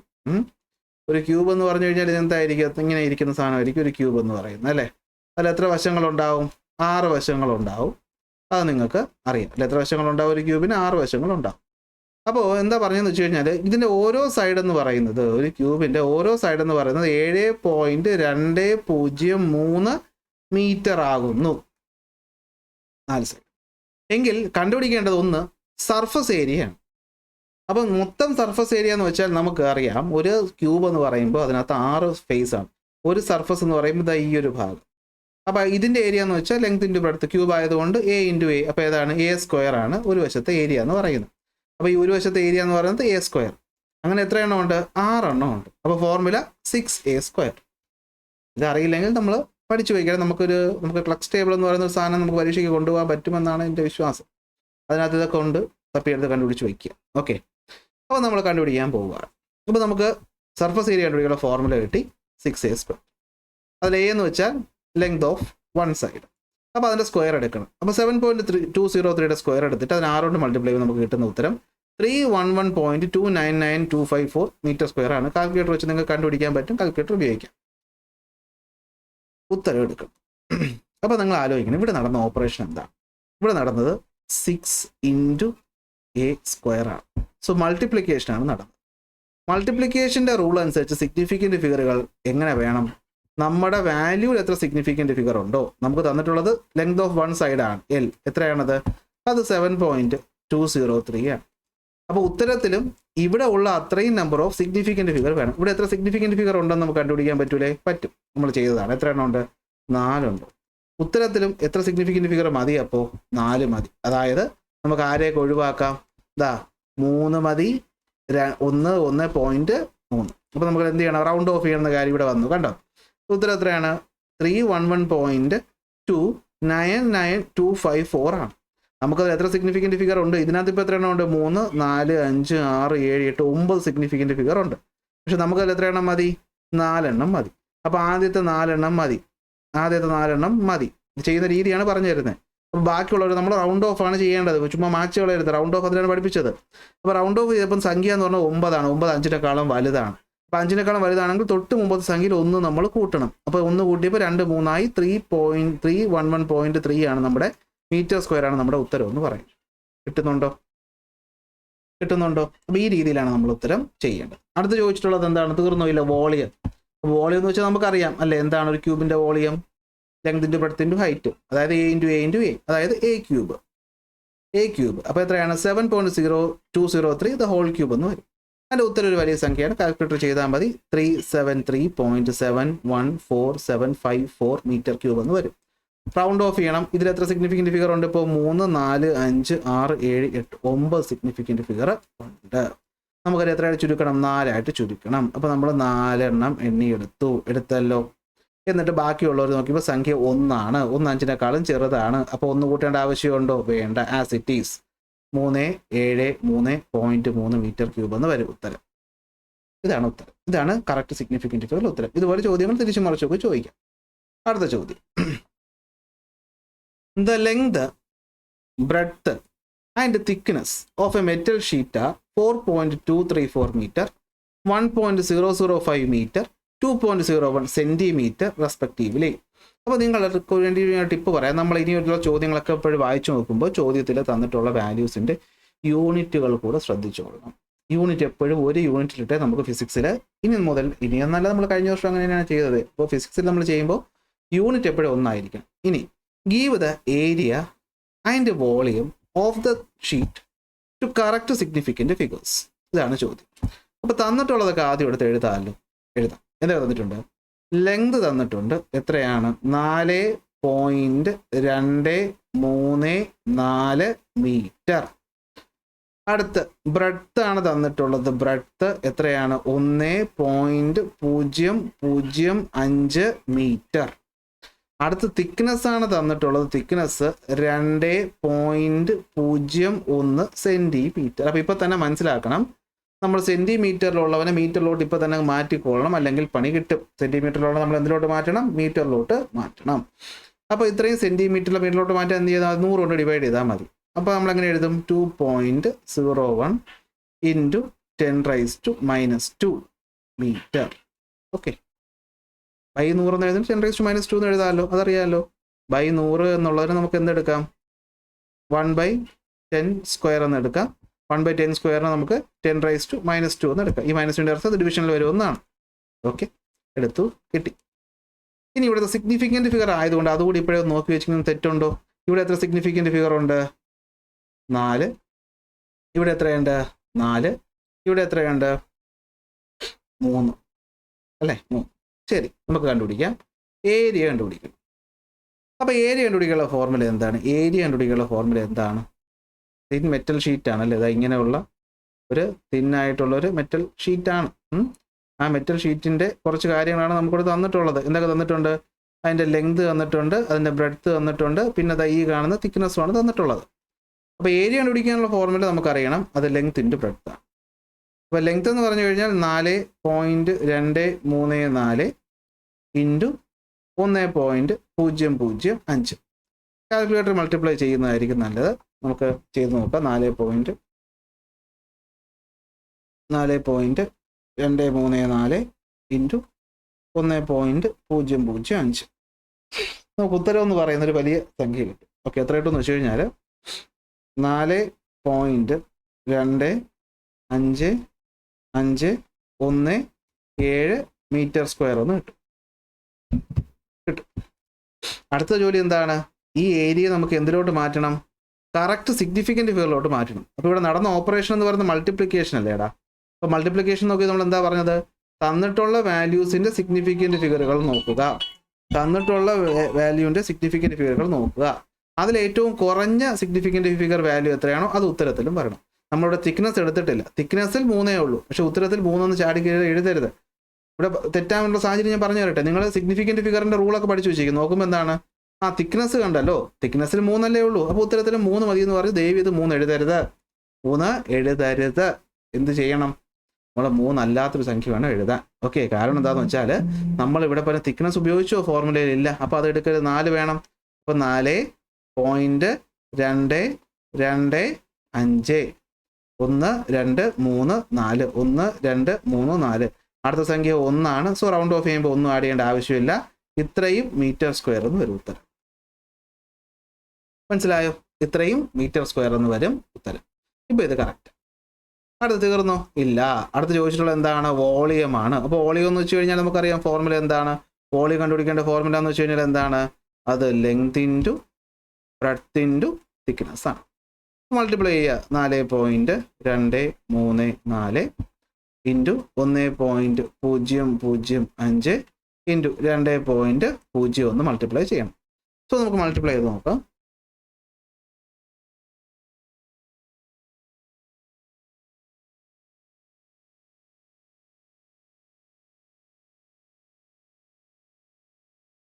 ഇൻറ്റു 10⁻² കൂടെ കൊടുത്തോളേ. നമുക്ക് ഉത്തരം എത്ര കിട്ടുമെന്ന് വെച്ച് കഴിഞ്ഞാൽ 8.5528917 ഇൻറ്റു 10⁻² എന്ന് വരും. ഇൻറ്റു 10⁻² എന്ന് വരും. ഇതാണ് നമ്മുടെ ഉത്തരം എന്ന് പറയുന്നത്. ഓക്കെ, ഇതാണ് നമ്മുടെ ഉത്തരം എന്ന് പറയുന്നത്. അപ്പോൾ ഇതിൽ നമ്മൾ എന്ത് ചെയ്യണം? നമ്മൾ കറക്റ്റ് സിഗ്നിഫിക്കൻറ്റ് ഫിഗേഴ്സിലാക്കി എഴുതണം. അപ്പോൾ കറക്റ്റ് സിഗ്നിഫിക്കൻറ്റ് ഫിഗേഴ്സിലാക്കി എഴുതുന്ന സമയത്ത് നമുക്കറിയാം lowest number of significant figure എന്ന് പറയുന്നത് എത്രയാണ്? Lowest number of significant figure എന്ന് പറയുന്നത് എത്രയാണ്? അത് 3 ആണ്. അപ്പോൾ നമ്മൾ എങ്ങനെ എടുക്കണം? 8.55 ഇൻറ്റു 10⁻². അയ്യോ സോറി, 10⁻² സിഗ്നിഫിക്കൻറ്റ് ഫിഗറിൽ ഉൾപ്പെടുത്തില്ലല്ലോ. എടാ, സിഗ്നിഫിക്കൻറ്റ് ഫിഗറിൽ ഉൾപ്പെടില്ല, അത് സത്യം. ഇതിനെ നിങ്ങൾ സിഗ്നിഫിക്കൻറ്റ് ഫിഗറായിട്ട് കൂട്ടണ്ട. അതായത് ഇവിടെ ഞാൻ സിഗ്നിഫിക്കൻറ്റ് ഫിഗർ ആയിട്ട് 2.01 3 എടുത്തുള്ളൂ. ഇവിടെ ഞാൻ കൂട്ടിയോ? ഇല്ല. പക്ഷെ ഉത്തരത്തിൽ നിന്ന് ഒഴിവാക്കരുത്. ഉത്തരത്തിൽ നിന്ന് ഒഴിവാക്കിയ പണി പാട്. കാരണം നമ്മൾ യൂണിറ്റ് കൺവേർട്ട് ചെയ്യാൻ വേണ്ടിയിട്ട് അവനെ ഉപയോഗിച്ചത്. അല്ലെങ്കിൽ നമുക്കിന് വേണമെങ്കിൽ എന്ത് എടുക്കാം? ഈ പറഞ്ഞ 2 സ്ഥാനത്തിന് ഇപ്പുറത്തോട്ട് എടുക്കാം. അപ്പോൾ നമുക്ക് എന്ത് വരും? 0. ഇവിടെ ഒരു സ്ഥാനം മാറി. മനസ്സിലായി? ഇവിടെ കൺഫ്യൂഷൻ വന്നോ എന്ന് ഇത്ര ആലോചിച്ചാൽ മതി. ഇത് നമ്മൾ യൂണിറ്റ് മാറ്റാൻ വേണ്ടി കൊണ്ടുവന്നതാണ്. അവനെ സിഗ്നിഫിക്കൻറ്റ് ഫിഗർ ഞാൻ ഉൾപ്പെടുത്തിയോ? ഇല്ല. ഇതുപോലെ കാൽക്കുലേഷനിൽ നടത്തി കളയാൻ പറ്റുമോ? ഇല്ല. കാൽക്കുലേഷനിൽ നിന്ന് കളയാൻ പറ്റില്ല, അവനെ ഉൾപ്പെടുത്തിയേ പറ്റുള്ളൂ. അപ്പോൾ കാൽക്കുലേഷൻ വേറെ, സിഗ്നിഫിക്കൻറ്റ് ഫിഗർ വേറെ. അപ്പോൾ ഇതെന്ത് ചെയ്യണം? ആലോചിച്ചോളൂ. അപ്പോൾ ഇൻറ്റു എന്താണ്? ഇത്രയും സംഖ്യയിൽ നമ്മൾ ഈ പറയുന്ന 3 പേരെ എടുത്താൽ മതി. കാരണം ഇവിടെ ഉള്ള സംഖ്യകളിൽ ഏറ്റവും ലോവസ്റ്റ് സിഗ്നിഫിക്കൻറ്റ് ഫിഗർ തിക്നെസ്സിനാണ്. തിക്നെസ്സിന് എത്ര സിഗ്നിഫിക്കൻറ്റ് ഫിഗറേ ഉള്ളൂ? 3 ഉള്ളൂ. അപ്പോൾ ഉത്തരത്തിൽ 3. സോ ആ സംഖ്യ എടുത്തു. പക്ഷേ ഇൻറ്റു 10⁻² കൊടുത്തോളണം. ഇൻറ്റു 10⁻² അവിടെ നമ്മൾ എന്ത് ചെയ്യണം? കൊടുത്തോളണം. ഓക്കെ, അത് മറന്നു പോകരുത്, അല്ലെങ്കിൽ പണി കിട്ടും. ഓക്കെ, അത് നമുക്ക് എന്ത് ചെയ്യും? ബുദ്ധിമുട്ട് ആവും. അപ്പോൾ ഇതാണ് നമ്മുടെ ആൻസർ എന്ന് പറയുന്നത്. അപ്പോൾ നമ്മുടെ കറക്റ്റ് ആൻസർ എന്ന് പറയുന്നത് എന്താണ്? ഇതാണ്. എത്രയാണ്? 3 സിഗ്നിഫിക്കൻറ്റ് ഫിഗർ മതിയാവും. ഓക്കെ, 3 സിഗ്നിഫിക്കൻറ്റ് ഫിഗർ 3 വരുന്നുള്ളൂ. അതെ, 3 സിഗ്നിഫിക്കൻറ്റ് ഫിഗർ ഉള്ള തിക്നെസ് ആണ് നമ്മുടെ കറക്റ്റ് ഉത്തരവെന്ന് പറയുന്നത്. ഓക്കെ, ശരി. ഇനി നിങ്ങൾക്ക് വേണമെങ്കിൽ ഒരു കൺഫ്യൂഷൻ ഒഴിവാക്കാൻ വേണ്ടി ഒരു കാര്യം പറഞ്ഞില്ല. ഇവിടെ നിങ്ങൾ ഈ 10⁻² വരെ നിങ്ങൾ ബൈ 100 ചെയ്ത് നോക്ക്. ഇവിടെ ഈ 10⁻² വരെ ബൈ 100 എന്നിട്ട് നോക്കി. എന്തെങ്കിലും മാറ്റം വരും ഉത്തരത്തിന്? അതും കൂടി നോക്കണമല്ലോ. ഇതിൻ്റെ അർത്ഥം എന്താണ്? 2 സ്ഥാനം മാറ്റി കൊടുത്തരണം. അപ്പോൾ ഇവിടെ ഒരു സ്ഥാനം, ഇവിടെ ഒരു സ്ഥാനം. അപ്പോൾ 0.08552817. എനിക്കിത് എത്ര സിഗ്നിഫിക്കൻറ്റ് ഫിഗർ വേണം? 3 എണ്ണം വേണം. ഇവന്മാർ 2 പേരും ഞാൻ കൂട്ടുമോ? ഇല്ല. പിന്നെ എത്ര? 1, 2, 3. അതായത് ഇവിടുത്തെ ഉത്തരവും 0.0855 എന്ന് വരും. ഇത് തന്നെയാണ് എന്തെന്ന് പറയുന്നത്? 8.55 ഇൻറ്റു 10⁻² എന്ന് എഴുതിയാലും ഇങ്ങനെ എഴുതിയാലും 2 ഉത്തരം സെയിം. 2ലും സിഗ്നിഫിക്കൻറ്റ് ഫിഗറുകളുടെ എണ്ണം എത്രയാണ്? 1, 2, 3. 1, 2, 3. ഓക്കെ, ഈ 0 നമ്മൾ എടുക്കൂലല്ലോ. അപ്പോൾ ഇവിടെയും സിഗ്നിഫിക്കൻറ്റ് ഫിഗറുകളുടെ എണ്ണം എത്ര തന്നെയാണ്? ഇങ്ങനെ എഴുതിയാലും 3 സിഗ്നിഫിക്കൻറ്റ് ഫിഗർ ഉത്തരം കറക്റ്റ്. ഇങ്ങനെ എഴുതിയാലും സിഗ്നിഫിക്കൻറ്റ് ഫിഗറുകളുടെ എണ്ണം 3 കറക്റ്റ്. സോ മാറിപ്പോരും. അപ്പോൾ നമ്മളിത് കാൽക്കുലേഷന് വേണ്ടി ചെയ്തതാണെന്നുള്ളൊരു ബോധം നിങ്ങൾക്ക് വേണം. യൂണിറ്റ് കൺവേർഷനാണ്. അതിന് ഉത്തരത്തിൽ നിന്നെടുത്ത് കളഞ്ഞു കളയരുത്. ഓക്കെ, കൺഫ്യൂഷൻ ആക്കണ്ട, സിമ്പിളായിട്ട് മനസ്സിലാക്കുക. സോ ഞാൻ ഇങ്ങനെ തന്നെ എഴുതാം. ഇൻറ്റു എന്താണ്? 10⁻². ഉത്തരം എന്ന് പറയുന്നത് എന്തായിരിക്കും? Is equal to 8.55 into 10⁻². ഇതാണ് നമ്മുടെ final answer with correct significant figures. Okay, അടുത്തൊരു ചോദ്യം കൂടെ നോക്കിയാലോ. A jeweller puts a diamond in a box weighing 1.2 kilogram. The weight of the diamond is 5.42 gram. Find the total weight of the box to correct significant figures. So, ചോദ്യം നോക്കാം. ഒരു jeweller put a diamond in a box. ബോക്സിൻ്റെ wait എന്ന് പറയുന്നത് 1.2 kilogram. Weight of the box. Weight of the diamond എന്ന് പറയുന്നത് എത്രയാണ്? 5.42 gram. അപ്പോൾ ഇപ്പോൾ തന്നെ നമുക്കറിയാം, നമുക്ക് ഗ്രാമിനെ കിലോഗ്രാമിലോട്ട് മാറ്റണം അല്ലേ. ഗ്രാമിനെ കിലോഗ്രാമിലോട്ട് മാറ്റണം. എത്ര കൊണ്ട് ഡിവൈഡ് ചെയ്യണം? 1000 കൊണ്ട് ഡിവൈഡ് ചെയ്യണം. ഇനി 1000 കൊണ്ട് 10⁻⁴ ഇല്ലാതെ ഞാൻ ചെയ്തു തരാം. ഇത് തൊട്ട് മുമ്പത്തെ ചോദ്യത്തിൽ അങ്ങോട്ട് കൺഫ്യൂഷൻ വന്നിട്ടുണ്ടെങ്കിൽ ഇതിന് 1000 കൊണ്ട് ഞാൻ ഡിവൈഡ് ചെയ്യുക. എത്ര സ്ഥാനം മാറും? ഇവിടെ 3 സ്ഥാനം മാറും. അതായത് 2 അവിടെ ഉണ്ട്, 4 അവിടെ ഉണ്ട്. 5ൻ്റെ ഈ സ്ഥാനം ഇടത്തോട്ട് 1 മാറി, അപ്പോൾ 5 വന്നു. 2 സ്ഥാനം കൂടെ മാറി, അപ്പോൾ 0 വന്നു. അപ്പോൾ 0. അപ്പോൾ എത്ര വന്നു? 0.00542 കിലോഗ്രാം എന്ന് നമുക്കിപ്പോൾ തന്നെ എഴുതി കൂടെ യൂണിറ്റ് സെയിം ആക്കാൻ വേണ്ടിയിട്ട് ആക്കി. Find the total wait. Total wait എന്ന് വെച്ചാൽ ഇതിനും കൂടെ കൂട്ടണം. അപ്പോൾ നമ്മൾ പഠിച്ച അഡീഷൻ്റെ റൂളാണ് ഇവിടെ വരുന്നത്. അപ്പോൾ വെയിറ്റ് എന്ന് പറഞ്ഞാൽ എന്തായിരിക്കും? ടോട്ടൽ വെയിറ്റ് എന്ന് വെച്ചാൽ എന്തായിരിക്കും? ടോട്ടൽ വെയിറ്റ് സിമ്പിൾ ചോദ്യമാണ്, കണ്ടോ. സിഗ്നിഫിക്കൻറ്റ് ഫിഗർ കറക്റ്റ് ആവാൻ വേണ്ടിയിട്ടാണ്. അപ്പോൾ weight of the box plus weight of the diamond ആണ് ടോട്ടൽ വെയിറ്റ്. അപ്പോൾ എത്രയായിരിക്കും അത്? 1.2 പ്ലസ് എന്തായിരിക്കും? 0.00542. ഇതിന് ഉത്തരം സിഗ്നിഫിക്കൻറ്റ് ഫിഗറിൽ കറക്റ്റ് ആക്കണം. അപ്പോൾ നമുക്കറിയാം റൂൾ എന്താണ്? തന്നിട്ടുള്ള വാല്യൂവിലെ നമ്പർ ഓഫ് സിഗ്നിഫിക്കൻറ്റ് ഫിഗേഴ്സ് നോക്കും. അപ്പോൾ ഈ പറഞ്ഞ ഒന്നാമത്തതിനകത്തുള്ള ഇത് ഡെസിമൽ അല്ലേ, അഡീഷൻ അല്ലേ? ഇവിടെ നടക്കുന്ന ഓപ്പറേഷൻ എന്ന് പറഞ്ഞാൽ അഡീഷൻ അല്ലേ? അപ്പോൾ ഓപ്പറേഷൻ അഡീഷൻ ആണെങ്കിൽ നമ്മുടെ റൂൾ എന്തായിരുന്നു? നമ്മൾ ഡെസിമലിന് ശേഷം എത്ര സ്ഥാനം ഉണ്ടെന്ന് നോക്കണം. ഡെസിമലിന് ശേഷം എത്ര സ്ഥാനമുണ്ട്? ഇവിടെ ഡെസിമലിന് ശേഷം ഒരു സ്ഥാനമേ ഉള്ളൂ. ഇവിടെ ഡെസിമലിന് ശേഷം 1, 2, 3, 4, 5 സ്ഥാനമുണ്ട്. എത്ര സ്ഥാനമുണ്ട്? 5 സ്ഥാനം. ഇത് നോട്ടെ, ഉത്തരം ആദ്യം കണ്ടുപിടിക്കാം. ഇത് നമ്മൾ കൂട്ടുമ്പോൾ നമുക്ക് ഉത്തരം എത്ര കിട്ടും? 1.2 അല്ലേ? പിന്നെ എത്ര വരും? ഒരു 0 വരും അല്ലേ? നമുക്കൊന്ന് ആഡ് ചെയ്ത് നോക്കാം. ഡെസിമൽ വെച്ചിട്ട് ഇങ്ങനെ ആഡ് ചെയ്ത് നോക്കാം അല്ലേ.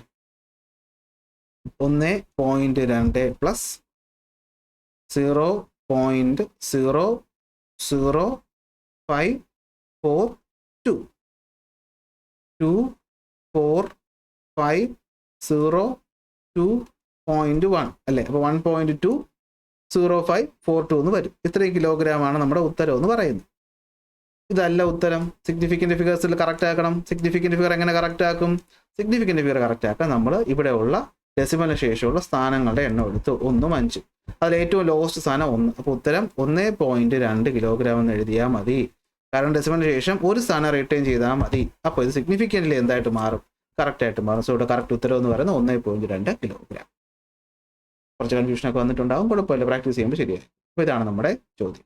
ഓക്കെ, ഇനി ഇത് നിങ്ങൾക്ക് ഞാൻ തന്നിട്ടുള്ള ഹോംവർക്ക്, ഒന്നാമത്തെ ഹോംവർക്ക്. ഇതിൻ്റെ ഉത്തരം നിങ്ങൾ എനിക്ക് കമൻറ്റ് ചെയ്യണം. ഹോംവർക്ക് എന്ന് ഹെഡിങ് കൊടുത്തിട്ട് നേരത്തെ ചോദ്യങ്ങളുടെ ഉത്തരം തന്നിട്ടുണ്ടാവും. നിങ്ങൾ ഇവിടെ ഹോംവർക്ക് എന്ന് എഴുതിയിട്ട് ഇതിൻ്റെ ഉത്തരം നിങ്ങൾ എനിക്ക് എന്ത് ചെയ്യണം? കമൻ്റായിട്ട് ഇടണം. അടുത്ത ക്ലാസ് നമ്മൾ അതിൻ്റെ ഉത്തരം പറഞ്ഞു തരും. ഇത് രണ്ടാമത്തെ ഹോംവർക്ക് ചോദ്യം. സിഗ്നിഫിക്കൻറ്റ് ഫിഗർ കണ്ടുപിടിക്കാനാണ് നിങ്ങളെ കൊണ്ട് പറ്റണം. ഇത് മൂന്നാമത്തെ ഹോംവർക്ക് ചോദ്യം. ഇത് നിങ്ങൾ എന്ത് ചെയ്യണം? ചെയ്യുമെന്ന് ഞാൻ വിശ്വസിക്കുന്നു. അടുത്ത ക്ലാസ് നമ്മൾ എന്ത് പറ്റും? നമ്മൾ പുതിയ ടോപ്പിക്ക് സ്റ്റാർട്ട് ചെയ്യും. അതായത് നമ്മൾ ഈ എററിൻ്റെ ഭാഗങ്ങളൊക്കെ എന്ത് ചെയ്യും? പഠിക്കും. ഓക്കെ, അപ്പോൾ ക്ലാസ് ഇഷ്ടപ്പെട്ടിട്ടുണ്ടെങ്കിൽ ലൈക്ക് ചെയ്യുക, ഷെയർ ചെയ്യുക, സബ്സ്ക്രൈബ് ചെയ്യുക. അടുത്ത ക്ലാസ്സിൽ അടുത്ത ടോപ്പിക്കായിട്ട് കാണാം.